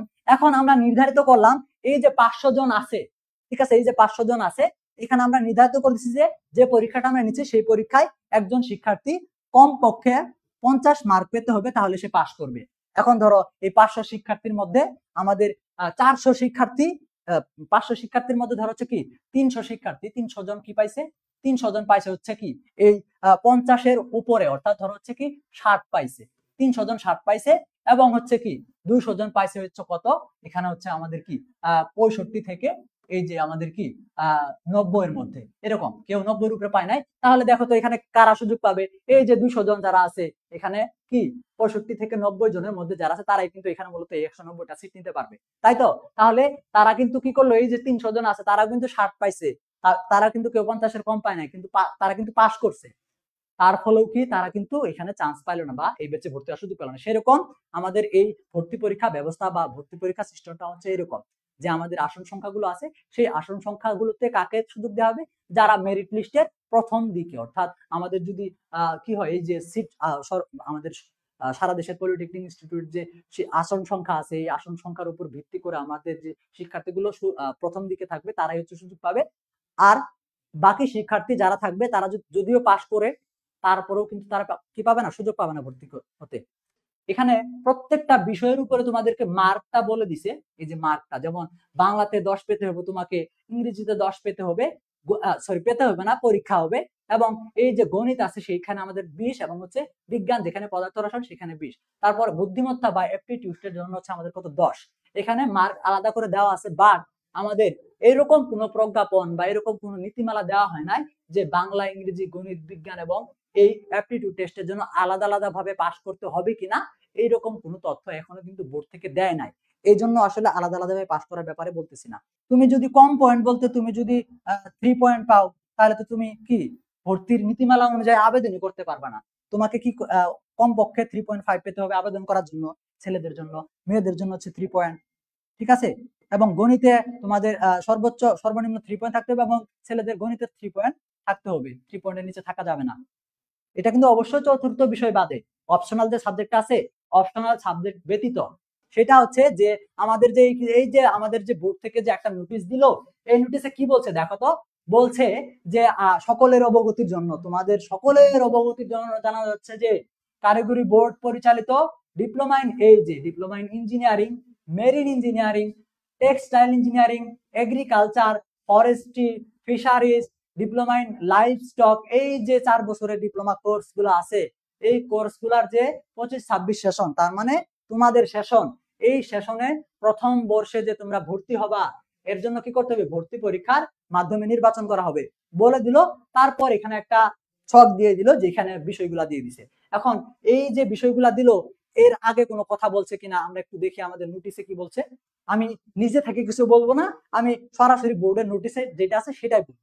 এখানে বলছে কি যে আমাদের এই যে বাংলাদেশ কারিগরি শিক্ষা বোর্ড পরিচালিত 25-26 শিক্ষাবর্ষে 4 বছর মেয়াদী ডিপ্লোমা ইন ইঞ্জিনিয়ারিং যে কোর্সগুলো আছে, এখানে যে আমাদের ভর্তি পরীক্ষাটা হবে সেটা কি, সেটা ভর্তি পরীক্ষাতে এসএসসি সমমান, এসএসসি ও সমমান বা এসএসসি এবং হচ্ছে এসএসসির সমমান যে কোর্সগুলো আছে, তো এই সেই এসএসসি অর্থাৎ হচ্ছে এসএসসি জেনারেল বুঝাইছে, এসএসসি ভোকেশনাল, তারপর হচ্ছে দাখিল, ঠিক আছে, তারপর এ লেভেল আছে, ও লেভেল আছে, বিভিন্ন আছে।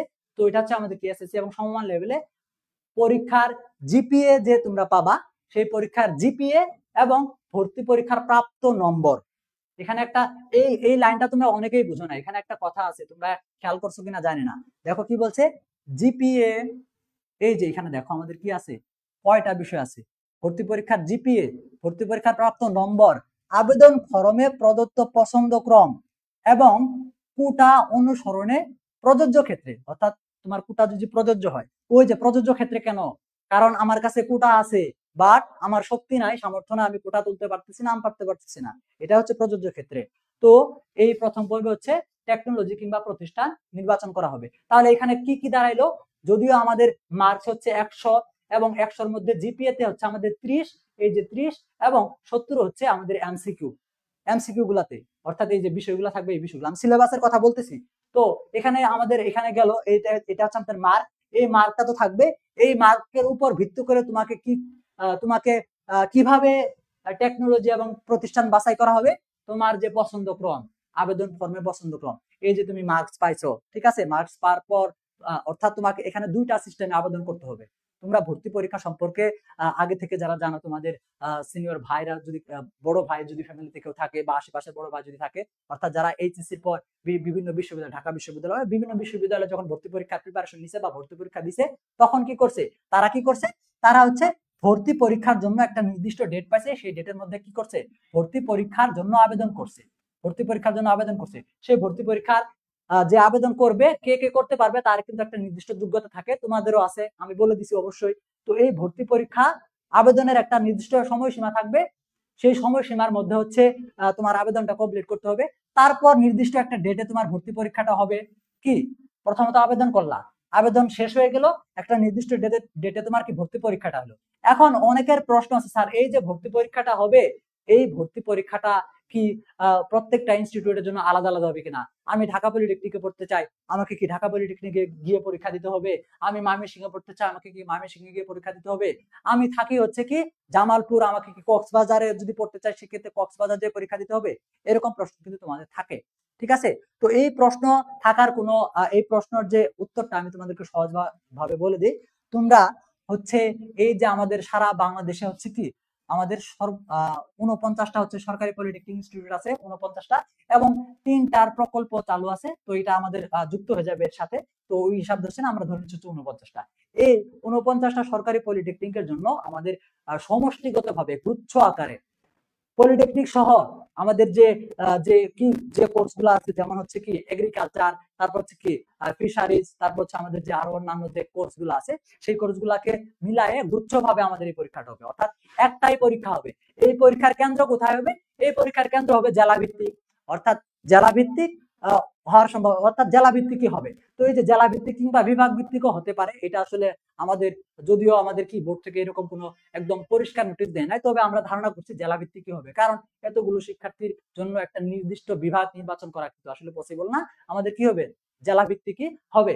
তো জেলা ভিত্তিক পরীক্ষা হবে। তুমি তোমার হোম টাউন, তুমি জামালপুর থাকো বা তুমি ময়মনসিংহ থাকো বা তুমি যেখানে থাকো, তোমার যেখানে গিয়ে পরীক্ষা দিতে সুবিধা হবে, তুমি সেই জেলাটা নির্বাচন করবা পরীক্ষার কেন্দ্র হিসেবে। ঠিক আছে?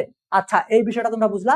এখন তোমাদের সবার কিন্তু একযোগে সারা বাংলাদেশে একসাথে একটা পরীক্ষা হবে, এবং এই পরীক্ষায় তোমার যে প্রাপ্ত নম্বর, সেই নম্বরের ভিত্তিতে তুমি পরীক্ষা দিয়ে আসলা, পরীক্ষা দেওয়ার পর তোমার ওই পরীক্ষাতে তুমি কত মার্ক পাইছো সেটার জন্য কি, সেটার জন্য একটা রেজাল্ট দিবে, বোর্ডের ওয়েবসাইটে রেজাল্ট দিবে তুমি কত মার্কস পাইলা। আমাদের যে চায়না বা জাপান যে দেশগুলো আছে, এই দেশগুলোতে হচ্ছে নির্দিষ্ট একটা প্রসিডিওর বা একটা যে পদ্ধতি আছে, তার মধ্যে যে প্রথম বিষয়টা সেটা হচ্ছে তোমাকে সেই দেশের ভাষা শিখতে হবে। আগে তোমাকে কি করতে হবে? সেই দেশের ভাষাটা শিখতে হবে। তো সেই দেশের ভাষা শিখতে হবে, এবং তোমার ওই দেশে যে পড়াশোনার জন্য স্কলারশিপের জন্য একটা নির্দিষ্ট সময়সীমা তারা দিয়ে দেয়, আবেদনের সুযোগ দেয়। সেই আবেদনটা তোমাকে করতে হবে। আবেদন করার পর তোমার তারা কি নিবে? ভাইবা নিবে। ঠিক আছে? তুমি আসলে তাদের যে আবেদনটা করছো, তুমি আসলে তাদের দেশে থাকার যোগ্য কিনা, তাদের দেশে শিক্ষা অর্জন করার যোগ্য কিনা, তাদের যে বিষয়গুলো আছে এই ক্ষেত্রে তোমাকে ভাইবা নিবে। ভাইবা নিয়ে যোগ্য হিসেবে বিবেচনা হইলে তুমি হচ্ছে তাদের দেশে যাওয়ার আমন্ত্রণ বা ভিসা পাবা। ঠিক আছে? আমি যে কথাটা বলতেছিলাম যে ভর্তি পরীক্ষার রেজাল্ট দিবে, রেজাল্ট দেওয়ার পর তোমার যে তুমি কত মার্ক পাইলা, ঠিক আছে, তুমি এখন কি কলেজ চয়েসের সুযোগ পাবা কি পাবা না, তো এই যে বিষয়টা আসবে সেটা হচ্ছে আমাদের ওই যে আবেদনে ফর্মে হচ্ছে পছন্দ ক্রম। পছন্দ ক্রম মানে হচ্ছে, ধরো একজন শিক্ষার্থী সে 100 এর মধ্যে কত পাইছে, একজন শিক্ষার্থী 100 এর মধ্যে পাইছে হচ্ছে 90, 100 এর মধ্যে কত পাইছে? 90 পাইছে। আরেকজন পাইছে হইছে পাইছে কত? 85। আমরা দুইজনের কথা বলতেছি, দুইজনের কথা, 90 এবং 85। তো এই 90 এবং 85 দুজন শিক্ষার্থী দিয়ে আমরা একটা উদাহরণ দিই। উদাহরণ হচ্ছে আমরা কম্পিউটার এবং হচ্ছে সিভিল টেকনোলজি উদাহরণ দিই, সিএসটি এবং হচ্ছে কি সিটি, সিভিল টেকনোলজি। আমরা সাধারণত আমরা সিভিল টেকনোলজিটাকে সবচেয়ে ডিমান্ডেবল টেকনোলজি বলে থাকি। সবার চাহিদা থাকে সিভিল টেকনোলজিতে পড়ার, এবং কম্পিউটার টেকনোলজিও কিন্তু কোনো অংশ কম না। তো আমাদের এখান থেকে যে 90 পাইছে এবং যে 85 পাইছে, তাদের দুইজনের পছন্দই আমাদের এই সিভিল হতে পারে। তাহলে তারা দুইজনে যদি সিভিলে চয়েস দেয়, তারা চয়েস লিস্ট যদি এমন ভাবে সাজায় যে সেখানে তাদের প্রথম পছন্দ হচ্ছে সিভিল, তাহলে সিভিলের সুযোগ কে পাবে? যে 90 পাইছে সে অবশ্যই সে সুযোগ পাবে, এবং যে 85 পাইছে সে এই সিভিলটা পাবে না। তার পরবর্তীতে যে সে তার যে সিরিয়ালটা থাকবে সেই সিরিয়াল অনুযায়ী যে সে সুযোগটা পাবে। ঠিক আছে? এটা টেকনোলজির ক্ষেত্রেও তাই। সে কি করছে? 90 যে পাইছে সে ঢাকা পলিটেকনিকে সিভিল দিছে, এবং 85 যে পাইছে সে ঢাকা পলিটেকনিকেও দিছে, আবার ধরো ময়মনসিংহেও দিছে। সে 90 এলা ঢাকা পলিটেকনিক যেহেতু হচ্ছে একটা সেরা পলিটেকনিক, সেই ক্ষেত্রে ঢাকাতে বেশি পয়েন্ট লাগবে, এটা স্বাভাবিক। তো 90 ওয়ালা সে কি পাবে? ঢাকার সিভিলটা পেয়ে যাবে।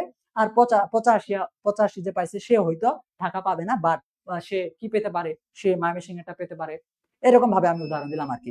আবার যদি এরকম হয় যে 90 পাইছে সে আসলে সিভিলে পড়তে চায় না, বাট কম্পিউটারে পড়তে চায়, কিন্তু যে 85 পাইছে সে সিভিলে পড়তে চায়, তাহলে এই 90 সে যদি কম্পিউটারের চয়েস দেয় এবং 85 সে যদি সিভিলে চয়েস দেয়, তাহলে 90 সে আমাদের যেহেতু ধারণাই যে আমাদের সিভিলটা ডিমান্ডেবল এবং কম্পিউটারটা কম ডিমান্ডেবল, তাহলে 90 সে প্রথম পছন্দ কম্পিউটার আছে সে পেয়ে যাবে, এবং 90 যেহেতু এখানে আমাদের কম্পিটিশন দিল না বা প্রতিযোগিতা করলো না, তাহলে 85 সে এই সিভিল টেকনোলজি পেয়ে যাবে। এরকম ভাবে আর কি সামগ্রিক চিন্তা তোমাদের করতে হবে। এটা আমি হচ্ছে কি দুইজন দিয়ে উদাহরণটা দিলাম। ঠিক আছে? তো দেখো এখানে কি আমাদের ইঞ্জিনিয়ারিং কোর্স কি একাধিক কোর্স, ডিপ্লোমা কোর্স কি একাধিক, ইঞ্জিনিয়ারিং, তারপর হচ্ছে কৃষি, এরকম বিভিন্ন কি আছে সেক্টর আছে। তো এখন এই যে ভর্তি পরীক্ষা যে তুমি দিলা, তুমি কি তোমার যখন পছন্দক্রম সাজাবা, সেই পছন্দক্রমটা হচ্ছে আলাদা আলাদা হবে। অর্থাৎ তোমার ইঞ্জিনিয়ারিং সেক্টর অর্থাৎ পলিটেকনিকে যদি ভর্তি হতে চাও, তাহলে পলিটেকনিকের জন্য তোমাকে নির্দিষ্ট যে একটা আবেদন প্রক্রিয়া আছে, অর্থাৎ যে চয়েস লিস্টটা আছে, চয়েস লিস্ট সাজানোর জন্য যে নির্দিষ্ট আবেদন প্রক্রিয়া আছে সেটা সম্পন্ন করতে হবে। আর তুমি যদি এগ্রিকালচারে করতে চাও, সেই ক্ষেত্রে এই ওই মার্ক দিয়ে, ওই সেম মার্ক দিয়ে তুমি হচ্ছে কি করলা, একটা হচ্ছে তুমি একাধিক আবেদন করতে পারবা। তুমি পলিটেকনিকের জন্য আবেদন করতে পারলা, তুমি হচ্ছে কি আবার কৃষির জন্য আবেদন করতে পারলা, তুমি আবার একই সাথে কি মেরিনের জন্য আবেদন করতে পারলা, এরকম ভাবে আবার টেক্সটাইলের জন্য আবেদন করতে পারবা। এইভাবে কি আগে যেহেতু তোমাদের জিপিএ এর জন্য জিপিএ দিয়ে যখন তোমাদের এরকম নির্বাচন করা হতো তখনও কিন্তু সেম বিষয় ছিল যে তোমার যে জিপিএটা তুমি পাইছো সেই জিপিএ এর উপর ভিত্তি করে তুমি কি এগ্রিকালচারের জন্য আবেদন করছো, ইঞ্জিনিয়ারিং এর জন্য আবেদন করছো, টেক্সটাইলের জন্য আবেদন করছো বা মেরিনের জন্য আবেদন করার সুযোগ পাইছো। এইখানেও সেম থাকবে, তবে তোমার পরীক্ষার অর্থাৎ এখানে যে পরীক্ষার মার্কটা সেটা কিন্তু ওই একটা ভর্তি পরীক্ষার মার্কের উপরেই ডিপেন্ড করবে। ঠিক আছে?